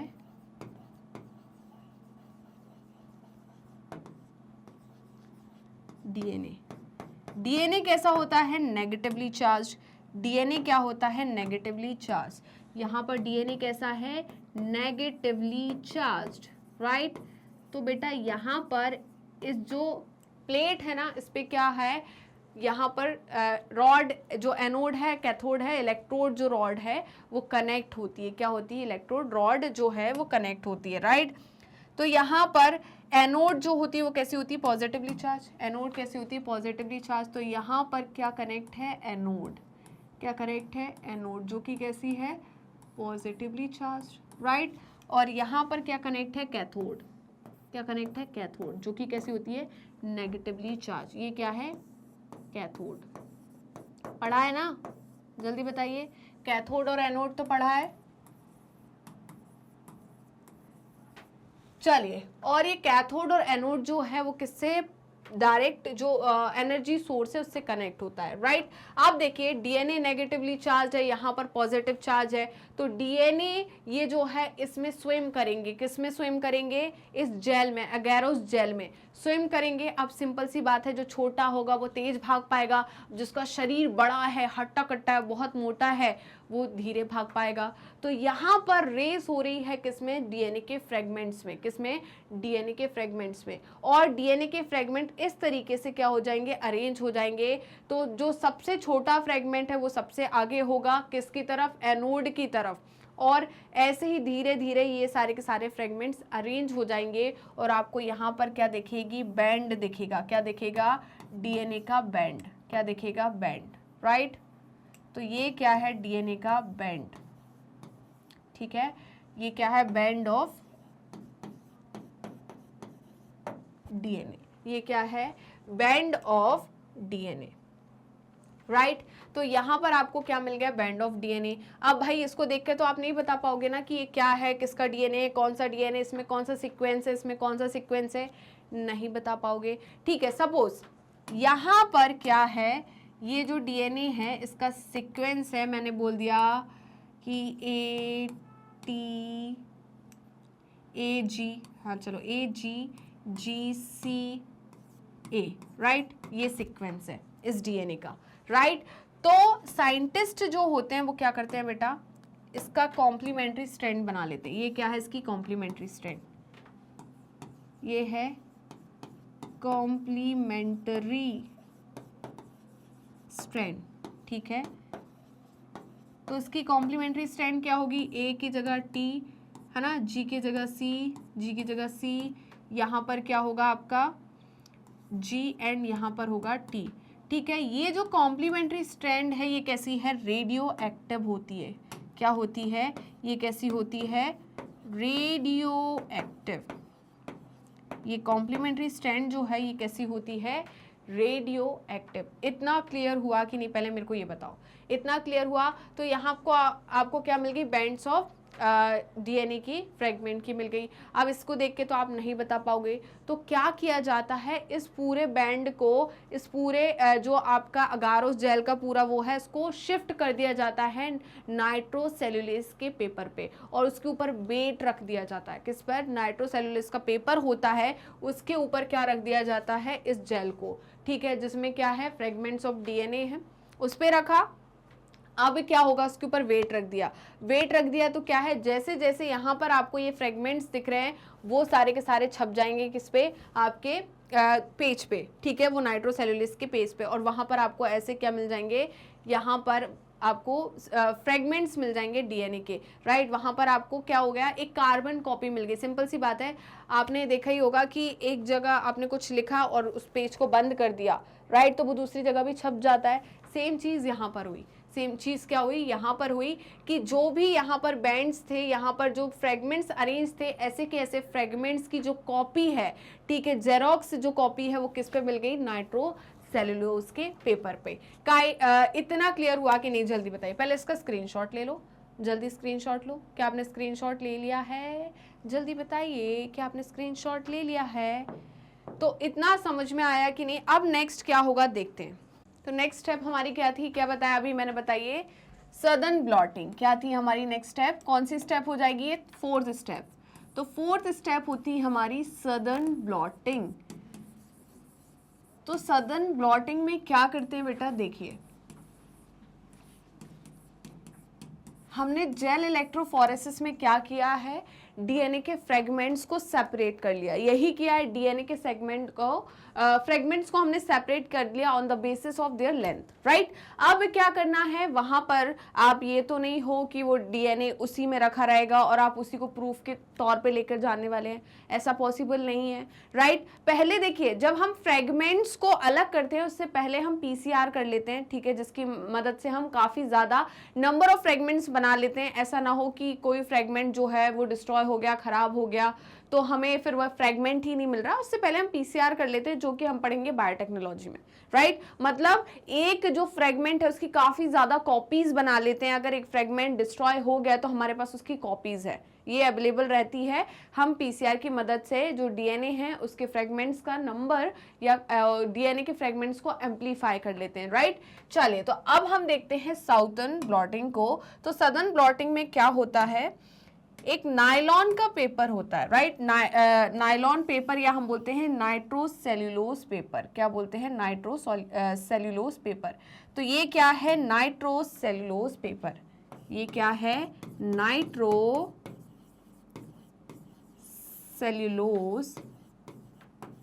पेपर और नायलॉन, और क्या कहते हैं? Nylon, right. और इसके ऊपर मैंने क्या किया, वो जेल इलेक्ट्रोफोरेसिस में जो अगैरोस जेल था उसको उठाया और इसके ऊपर रख दिया। क्या कर दिया? इसके ऊपर रख दिया। तो रख देते हैं, बिल्कुल यहां पर मैंने उस जेल को उठाकर रख दिया।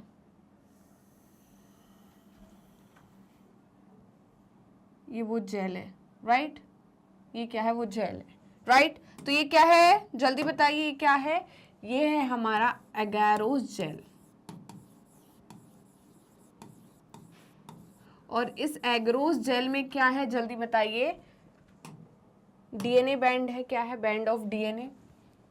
यहां क्या है? बैंड ऑफ डीएनए, मतलब फ्रेगमेंट्स ऑफ डीएनए है। यहां क्या है? Fragments of DNA. अब मैंने क्या कर दिया? इसके ऊपर वेट रख दिया। क्या रख दिया? वेट। ये वेट क्यों रखा? जिसके वजह से ये जो फ्रेगमेंट है वो ट्रांसफर हो जाए, उसकी जो इंफॉर्मेशन है वो ट्रांसफर हो जाए किसमें? नाइट्रोसेल्यूलोज पेपर में या नायलॉन में, राइट। अगर आपने कभी ये गौर किया होगा तो आपने क्या किया होगा? होमवर्क किया होगा। होमवर्क किया आपने और पेंसिल से पेंसिल जिससे भी होमवर्क किया आपने, और क्या करा? इरेजर को उसी कॉपी पर रख दिया और कॉपी को बंद कर दिया। ऐसा किया है आपने कभी बचपन में? है ना, किया ही होगा। तो आपने देखा सुबह, मम्मा इस पे जो हमारी रबर है वो तो खराब हो गई, इस पे देखो कुछ छप गया है। तो वो जो छपा हुआ रहता है वो क्या है? ये इंफॉर्मेशन होती है जो आपने कॉपी में लिखी। क्या लिखी? कॉपी में लिखी। तो कॉपी में जो वर्ड्स लिखे वो ही वर्ड्स वैसे के वैसे किसमें छप जाते हैं? उस रबर पर।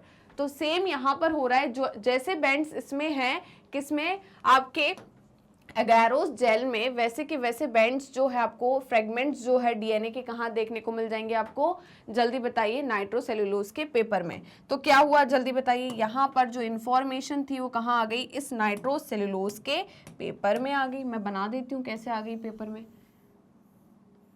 ये नाइट्रोसेल्यूलोज का पेपर है। क्या है? नाइट्रोसेल्यूलोज का पेपर है। और यहाँ पर डीएनए के फ्रेगमेंट्स आ गए। जैसे कि मैं बात करूँ, ये एक बैंड है, ये एक बैंड है, ये एक और बैंड है, ये एक और बैंड है। ऐसे यहाँ पर क्या हो गए? जल्दी बताइए। जो इसमें था वैसे के वैसे यहाँ ट्रांसफर हो गया, राइट। ये क्या हो गया? हमारे डीएनए के बैंड्स, राइट।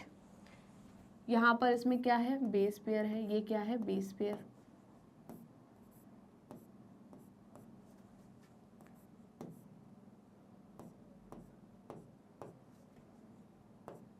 तो यहाँ पर ये आ गए हमारे फ्रेगमेंट्स ऑफ डीएनए। क्या आ गए? फ्रेगमेंट्स ऑफ डीएनए, ठीक है। ये आ गए हमारे फ्रेगमेंट्स ऑफ डीएनए,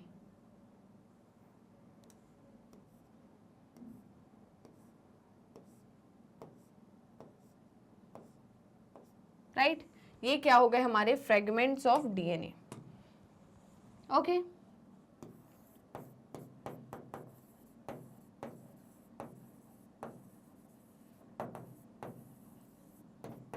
अब क्या किया जाता है बेटा?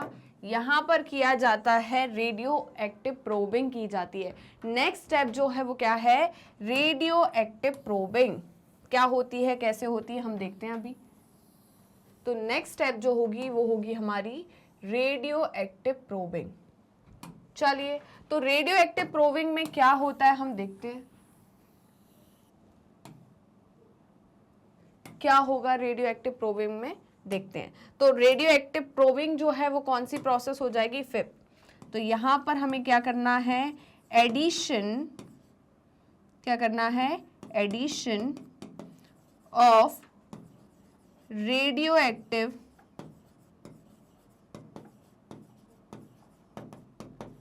VNTR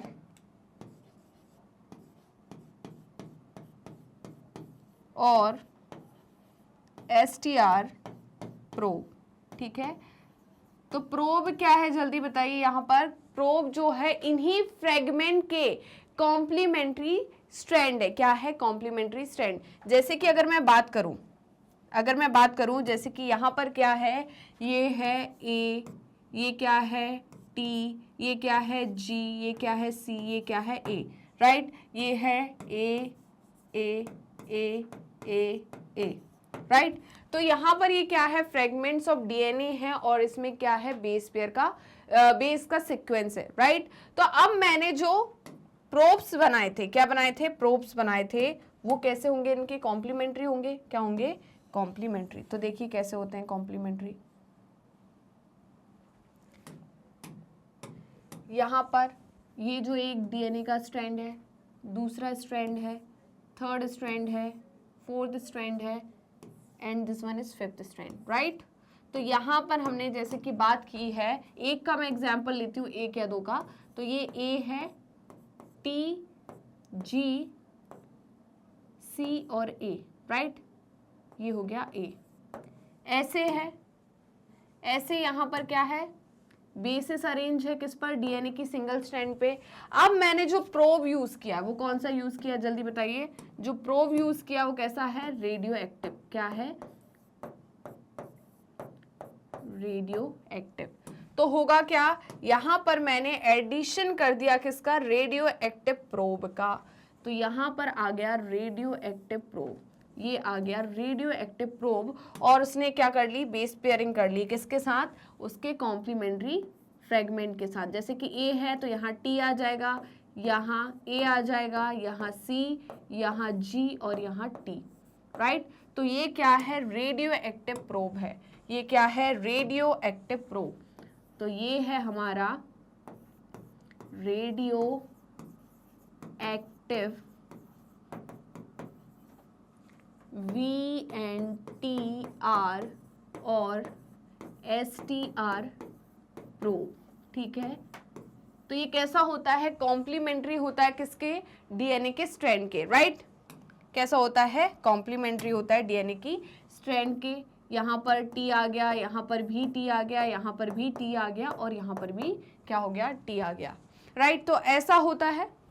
ये हमारा क्या हो जाता है? Addition of radio active VNTR और STR प्रोब। अब हमने ये किया। अब नेक्स्ट प्रोसेस जो होती है वो क्या करते हैं? इसको उठा के लेके जाते हैं और एक डार्क डब्बे में रख देते हैं। कहाँ रख देते हैं? डार्क डब्बे में। और आपको पता है कि रेडियो एक्टिव की प्रॉपर्टी होती है लाइट इमिट करने की। ठीक है, आपने कभी देखा होगा कि जो हाईवेज हैं उसके आजू बाजू में जो पेड़ लगे होंगे, है ना, तो वहां पर रेडियम का एक वो ऐसा जो स्क्वायर शेप का एक स्ट्रक्चर होता है वो चिपका देते हैं वहां पर, राइट? ये आपने नोटिस किया होगा। तो जो हाईवेज होते हैं उस पर रेडियम की वो लगा देते हैं, कहीं देखा होगा किसी हाईवे पर।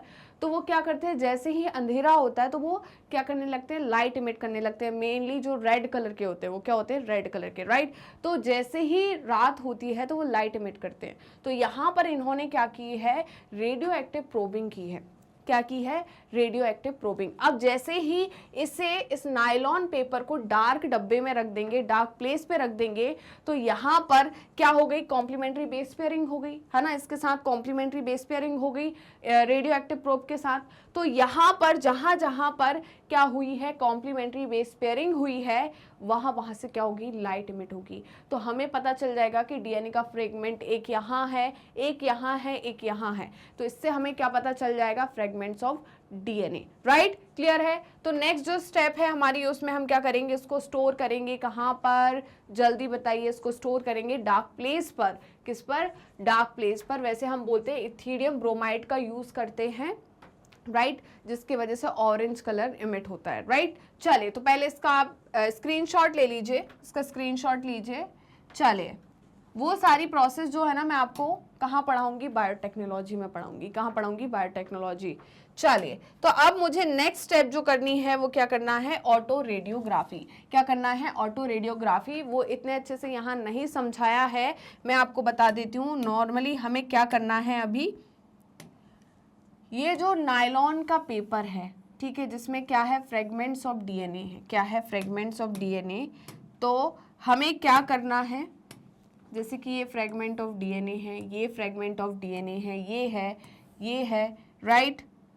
और हमने क्या करना है अब, बताइए हमने क्या करना है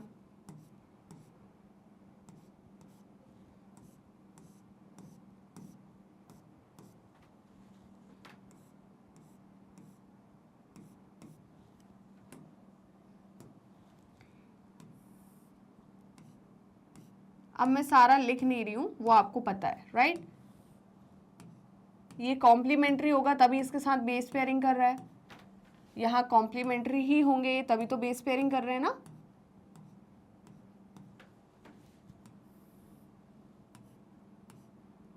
बेटा एक प्रोसेस होती है जो आपको अगर मैं बोलूँ तो याद रहेगी नहीं रहेगी, बट हम यहाँ पर ऑटो रेडियोग्राफी में किसका यूज़ करते हैं, सिल्वर का यूज़ करते हैं, एजी का यूज़ करते हैं। किसका, एजी का। और आपके हेलोजेंस जो होते हैं उसका यूज़ करते हैं। तो वहाँ पर एजी जो है वो कन्वर्ट हो जाता है एजीएक्स में। ये सारी चीज़ें ना बेटर है कि हम कब पढ़ेंगे, बायोटेक्नोलॉजी में। कब पढ़ेंगे, बायोटेक्नोलॉजी में, राइट। तो यहाँ पर क्या हुआ बेटा, देखिए ये जो कॉम्प्लीमेंट्री बेस पेयरिंग हुई, इसको मैंने डब्बे में बंद कर दिया। किसमें, एक ब्लैक कलर का डब्बा लिया, डार्क डब्बा लिया, उसमें मैंने क्या कर दिया, इसको प्लेस कर दिया, राइट। तो ये मैंने प्लेस कर दिया। ये क्या है, बॉक्स। ये क्या है, जल्दी बताइए, बॉक्स। इस बॉक्स के अंदर मैंने क्या कर दिया, इसको प्लेस कर दिया, राइट। अब क्या होगा, मुझे क्या मिल जाएगा, जल्दी बताइए। अब मुझे यहाँ पर इस रेडियो एक्टिव प्रोब की वजह से यहाँ पर मुझे डार्क डब्बे के अंदर लाइट इमिट मिलेगी, राइट। तो मुझे ये पता चल जाएगा कि एक डीएनए का फ्रेगमेंट यहाँ है, एक डीएनए का फ्रेगमेंट यहाँ पर है, एक डीएनए का फ्रेगमेंट यहाँ पर है, राइट। इससे मुझे क्या पता चल गया कि डीएनए के फ्रेगमेंट्स जो है वो कैसे अरेंज हुए हैं, राइट। और इसी का यूज़ फिर हम क्या करते हैं, जल्दी बताइए। इसी का फिर हम यूज़ करने वाले हैं, इसी का हम क्या करने वाले हैं, यूज़। तो इससे हमें क्या पता चल गया, फ्रेगमेंट्स ऑफ डीएनए। क्या चल गया पता, फ्रेगमेंट्स ऑफ डीएनए। यहाँ पर हमें क्या पता चल गया कि ये क्या है, फ्रेगमेंट्स ऑफ डीएनए है।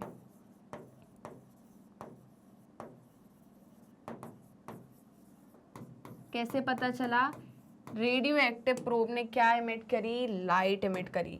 कैसे पता चला, इस रेडियो एक्टिव प्रोब ने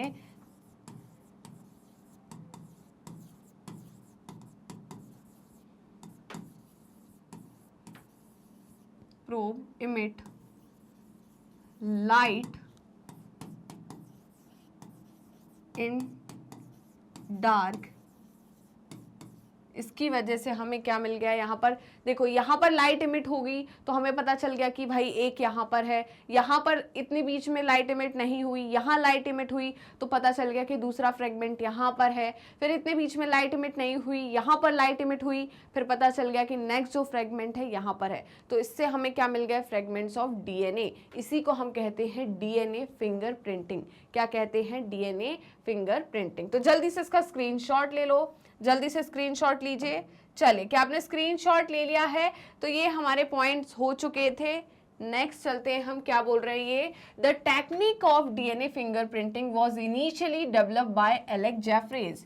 तो ये पॉइंट मैंने आपको पहले ही लिखवा दिया था कि डीएनए फिंगरप्रिंटिंग की जो टेक्निक है ना, डीएनए फिंगरप्रिंटिंग की जो इनिशियली टेक्निक है वो किसने डेवलप की थी, एलेक्स जेफरी ने।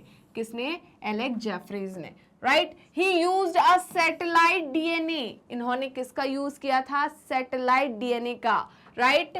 Mini satellite, micro satellite as a probe. किसको, प्रोब के जैसे यूज किया, that show a very higher degree of polymorphism.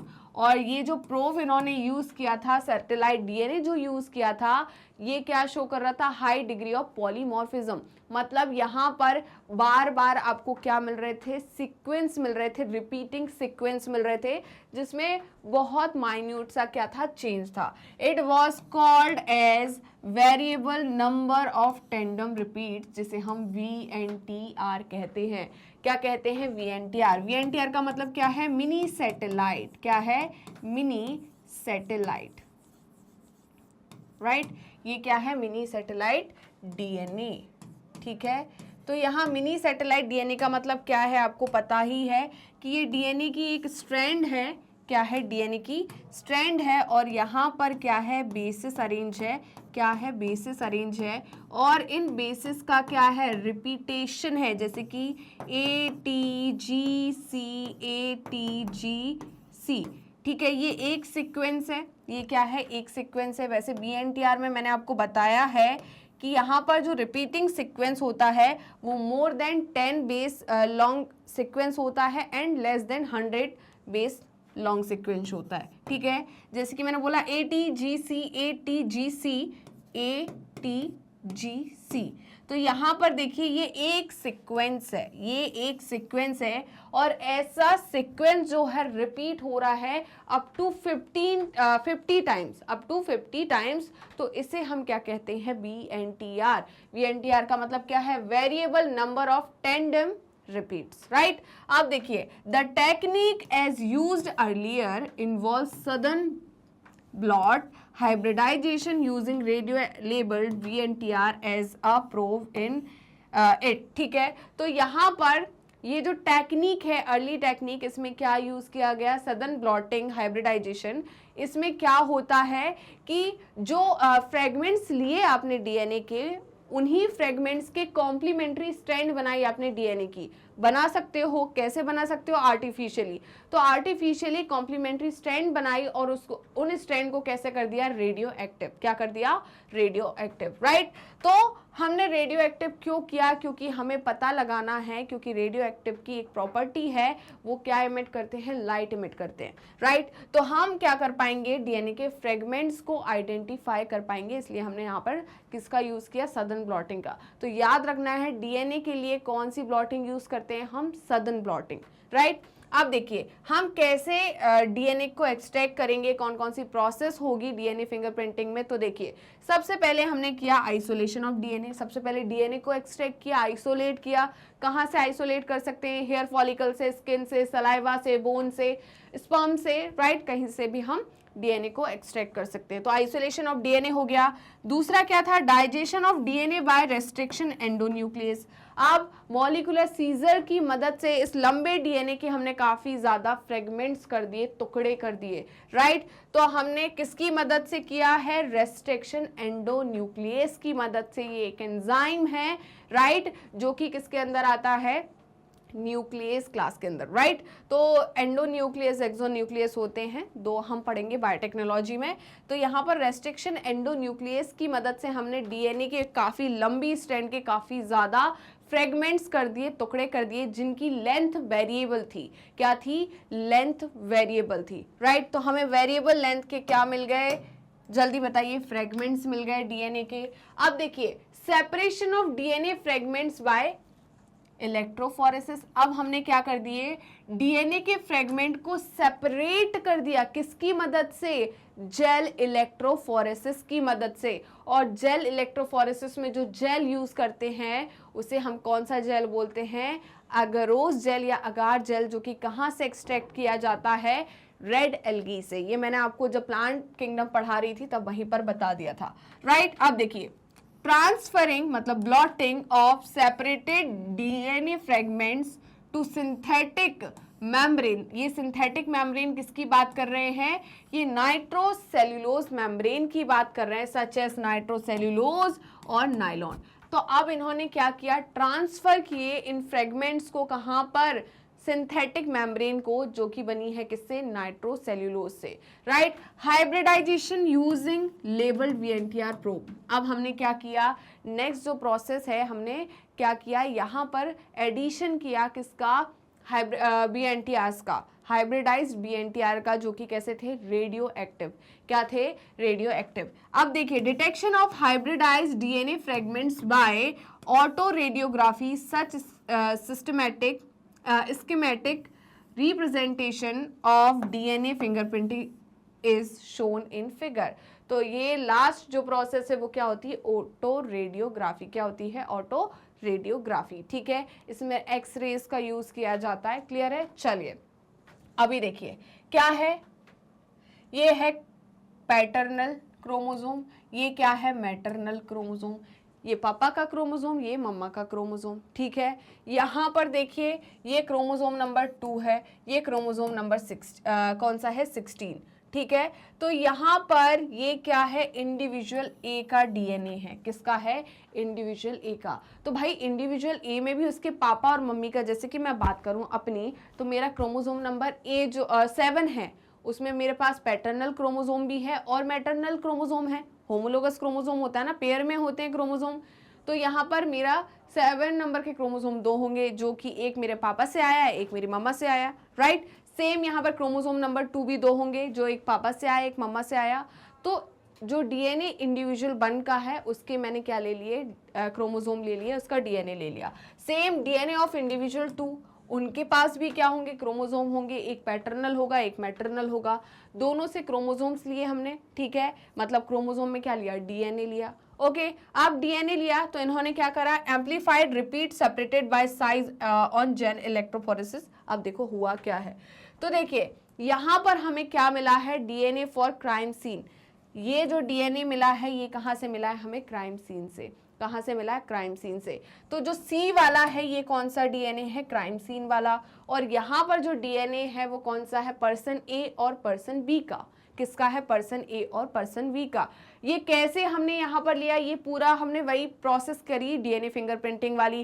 पहले आइसोलेट किया, उसको कट किया मॉलिक्यूलर सीजर से, डिफरेंट फ्रेगमेंट्स हमें जेल इलेक्ट्रोफोरेसिस में मिला। ठीक है, फिर हमने क्या किया, फिर हमने देखा उसको साउदर्न ब्लॉटिंग की, रेडियो एक्टिव प्रोब्स का यूज़ किया, ऑटो रेडियोग्राफी की। अब हमें क्या मिल गए यहाँ पर, DNA के फ्रेगमेंट्स। क्या मिल गए, DNA के फ्रेगमेंट्स। ये किसके हैं, क्राइम सीन से जो DNA के फ्रेगमेंट्स मिले वो हैं। ठीक है, ये क्या है, पर्सन A का, जो कि सस्पेक्टेड था, और ये क्या था, पर्सन B का, जो कि क्या था, सस्पेक्टेड था। ये वो है जो क्राइम सीन से, मतलब ये समझो कि क्राइम सीन से मुझे क्या मिला, ब्लड मिला। तो मैंने वो ब्लड लिया, उस ब्लड से DNA निकाला, ये हो गया। अब मुझे पता चला, मैंने कैमरे की चेकिंग कराई कि भाई यहाँ पर कौन आया था, तो देखा कि 2 लोग आए थे। क्या आए थे, 2 लोग। फिर मैंने इन 2 लोगों का DNA लिया और उन 2 लोगों का DNA जो है उसको मैच करने की कोशिश करी, जो क्राइम सीन से मुझे ब्लड से DNA मिला उससे। राइट, अब हमने मैचिंग करी तो देखो कौन सा मिल रहा है आपको। यहाँ पर देखिए, यहाँ पर ये फ्रेगमेंट है, इसका DNA का फ्रेगमेंट यहाँ है, ये है, ये है, ये है, ये है, यहाँ पर ये है, ये है, ये देखो ये बिल्कुल मिल रहा है, यहाँ पर ये बिल्कुल मिल रहा है। तो भाई इस मैचिंग से पता चला कि ये जो DNA हमें क्राइम सीन से मिला है वो किसका है, पर्सन B का। मतलब पर्सन B क्या है, क्रिमिनल है। क्या है, क्रिमिनल है। पर्सन A का तो मैच कर ही नहीं रहा है। देखिए पर्सन A का मैच कर रहा है क्या, कहाँ कर रहा है, देखो ये है, ये है, ये है, ये है, अलग है ना। तो यहाँ पर पर्सन A का क्राइम सीन से जो DNA मिला है उससे मैच नहीं किया, वहीं पर पर्सन B से जो क्राइम सीन से DNA मिला वो मैच कर गया। मतलब पर्सन B जो है वही क्या है, मुजरिम है, वही क्या है, क्रिमिनल है, और इसी को हम क्या करवाने वाले हैं, फांसी की सजा दिलवाने वाले हैं। राइट, इतना क्लियर हुआ या नहीं, जल्दी बताइए, इतना क्लियर हुआ या नहीं। तो जल्दी से स्क्रीनशॉट ले लीजिए, फटाफट स्क्रीनशॉट लीजिए, कैसे करते हैं, मैचिंग कैसे होती है, पता चल गया क्या आपको, जल्दी बताइए। अब देखिए, the VNTR belong to class satellite DNA। अभी हमने पढ़ाया था आपको कि सैटेलाइट DNA 2 प्रकार के होते हैं, mini satellite and micro satellite. Micro satellite में STR आते हैं, मिनी में आते हैं आपकी VNTRs। तो इनका कहना है कि जो VNTRs होते हैं वो बिलोंग करते हैं किस क्लास से, सैटेलाइट DNA से। बिल्कुल सही है, refer to as mini satellite, ये भी हमने पढ़ा दिया था आपको। अब देखिए, a small DNA sequence is arrange tandemly in many copy numbers. अब यहाँ पर जो स्मॉल DNA सीक्वेंस है वो कैसे अरेंज हो गए, जल्दी बताइए, tandemly in copy numbers. The copy number varies from chromosome to chromosome in an individual. तो जो copy number है DNA का वो vary कर रहा है किससे, क्रोमोसोम टू क्रोमोसोम, राइट। अब देखिए the numbers of repeat show very high degree of polymorphism. यहाँ पर जो DNA हमने देखा है इसमें क्या दिख रही है आपको, हाई डिग्री ऑफ पॉलीमॉर्फिज्म, मतलब रिपीटेटिंग सीक्वेंस शो हो रहा है। क्या हो रहा है, रिपीटेटिंग सीक्वेंस, राइट। इसी का तो यूज करते हैं हम किस में, डीएनए फिंगरप्रिंटिंग में। अब देखिए as a result the size of VNTRs varies in size from 0.1 to 20 KB। यहाँ पर ये रिपीटिंग सीक्वेंस की वजह से जो VNTR का साइज है वो वेरी करता है किससे, 0.1 टू 20 KB, राइट। अब देखिए consequently after hybridization with VNTR probe, the autoradiogram gives many bands of differing size. बिल्कुल हमने डिफरेंट साइज के क्या देखे, यहाँ पर फ्रेगमेंट्स देखे, उन फ्रेगमेंट्स की लेंथ जो थी वो क्या थी, डिफरेंट थी। क्लियर है। these bands give a characteristic pattern for an individual DNA.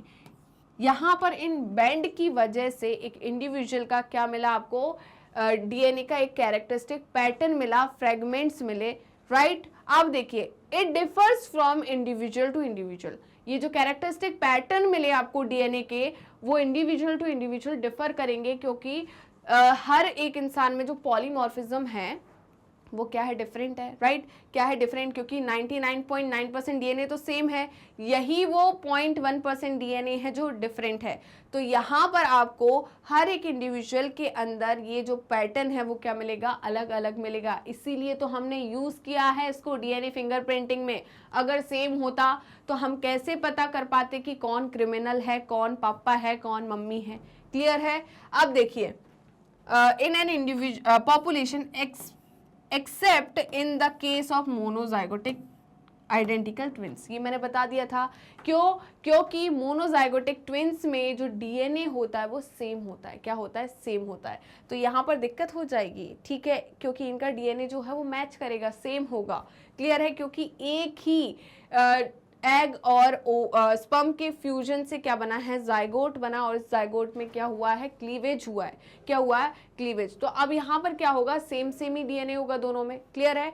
तो यहाँ एक्सेप्शन देखने को मिल रहा है, राइट। क्लियर हुआ इतना। तो जल्दी से स्क्रीनशॉट लीजिए। क्या आपने स्क्रीनशॉट ले लिया है, जल्दी बताइए। अब देखिए the sensitivity of the technique has been increased by use polymerase chain reaction, जिसे हम पीसीआर कहते हैं। मैंने बताया था कि पीसीआर हम कहाँ पढ़ेंगे, बायोटेक्नोलॉजी में। सिंपल सी बात है, अगर मेरे को जो सस्पेक्टेड क्राइम एरिया है वहां पर मुझे किसी का ब्लड मिला, एक ड्रॉप मिली ब्लड की, अब उस एक ड्रॉप से मुझे डीएनए निकालना है। उस डीएनए को मैं निकालूंगी, फिर उस पर स्टडी करूंगी, डीएनए फिंगरप्रिंटिंग करूंगी। बट हो सकता है ना मुझसे वो डीएनए का कोई फ्रेगमेंट खो जाए, खत्म हो जाए, डिस्ट्रॉय हो जाए, फिर मैं तो कर ही नहीं पाऊंगी और मुझे फिर से तो मिलेगा नहीं वो ब्लड। तो मैं क्या करना है, मुझे पहले इन डीएनए के फ्रेगमेंट्स का मुझे क्या बनानी है, कॉपीज बनानी है बहुत सारी, जैसे हम बोलते हैं पॉलीमरेज चेन रिएक्शन या पीसीआर। क्या बोलते हैं, पॉलीमरेज चेन रिएक्शन या पीसीआर। इतना क्लियर है जो कि आप पढ़ने वाले हैं, you will study about in this chapter 9, मतलब बायोटेक्नोलॉजी में। क्लियर है। Consequently DNA from single cell is enough to perform DNA fingerprinting analysis. ठीक है, इनका कहना है डीएनए फिंगरप्रिंटिंग को करने के लिए आपको एक सेल से जो डीएनए मिल रहा है वो इनफ है, इतना काफी है आपको। ऐसा नहीं है कि इंसान का पूरा आधा ऑर्गन ही निकाल लो, उसके पुर्जे ही निकाल लो, फिर वहां से डीएनए एक्सट्रैक्ट करो, फिर आप करो, ऐसा नहीं होता। ठीक है, एक सेल से जो आपको डीएनए मिल रहा है उसी से आप डीएनए फिंगरप्रिंटिंग कर सकते हैं। कैसे कर सकते हैं, उसको आप उसकी पीसीआर की मदद से उसकी कॉपीज बढ़ा लो। कॉपीज बढ़ा लोगे तो नंबर्स बढ़ जाएंगे फ्रेगमेंट्स के। अगर एक खराब हो गया, दो खराब हो गया, तीन खराब होंगे तो बाकी तो हमारे पास है। उन्हीं फ्रेगमेंट्स का यूज करके हम क्या करेंगे, डीएनए फिंगरप्रिंटिंग। क्या करेंगे, जल्दी बताइए, डीएनए फिंगरप्रिंटिंग। अब देखिए, in addition to application in forensic science, it has much wider applications such as in determining population and genetic diversity. Next point क्या है, currently many different different probes are used to generate DNA fingerprints. तो आजकल काफ़ी ज़्यादा probes use किए जा रहे हैं किसमें, डीएनए फिंगरप्रिंट्स में, राइट। चलिए तो इसका स्क्रीनशॉट ले लीजिए जल्दी से। चलिए, आई होप आपने स्क्रीनशॉट ले लिया होगा। और यहीं पर देखिए क्या होता है, हमारा डीएनए फिंगरप्रिंटिंग खत्म होती है। क्या होती है, डीएनए फिंगरप्रिंटिंग खत्म।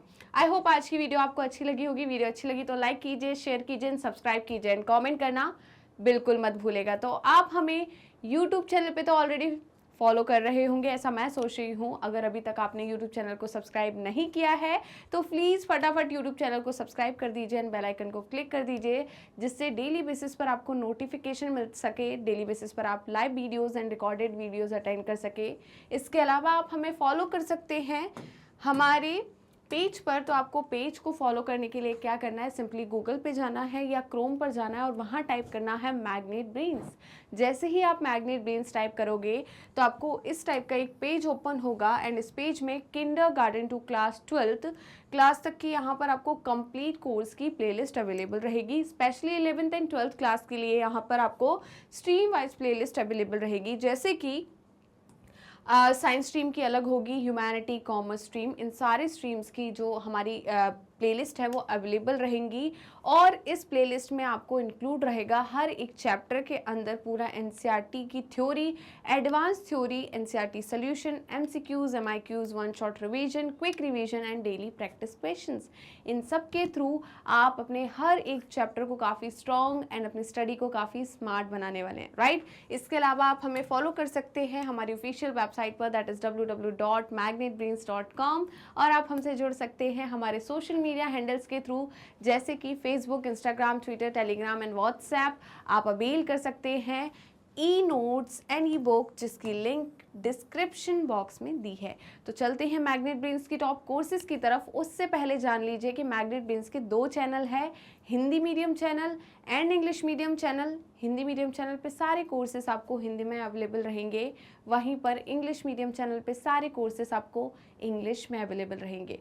अब बात आती है इन दोनों चैनल पे कौन कौन से कोर्सेज अवेलेबल है। तो यहाँ पर आपको सीबीएसई बोर्ड की तैयारी कराई जाती है। किसकी? सीबीएसई बोर्ड की। क्या सिर्फ सीबीएसई बोर्ड की तैयारी कराई जाती है? क्या स्टेट बोर्ड्स वाले बच्चों के लिए मैग्नेट ब्रेन्स का प्लेटफॉर्म नहीं है? क्या स्टेट बोर्ड्स वाले बच्चे मैग्नेट ब्रेन्स से अपनी फ्री एजुकेशन नहीं ले सकते? तो ऐसा बिल्कुल नहीं है, क्योंकि मैग्नेट ब्रेन्स सीबीएसई बोर्ड के साथ स्टेट बोर्ड को भी कवर करता है, जैसे कि Delhi board, Bihar board, UP board, MP board, Rajasthan board. इसके साथ ही वैदिक maths crash course in spoken English. ये सारे के सारे टॉप कोर्सेज मैग्नेट ब्रेन्स आपको हाई क्वालिटी एजुकेशन के साथ 100% फ्री में प्रोवाइड कराता है। जी हाँ, आपने सही सुना और मैंने यही कहा, मैग्नेट ब्रेन्स प्रोवाइड कराता है अनपेड सब्सक्रिप्शन। तो जुड़े रहिए मुझसे और मैग्नेट ब्रेन से। मिलते हैं नेक्स्ट वीडियो में, तब तक के लिए बाय बाय।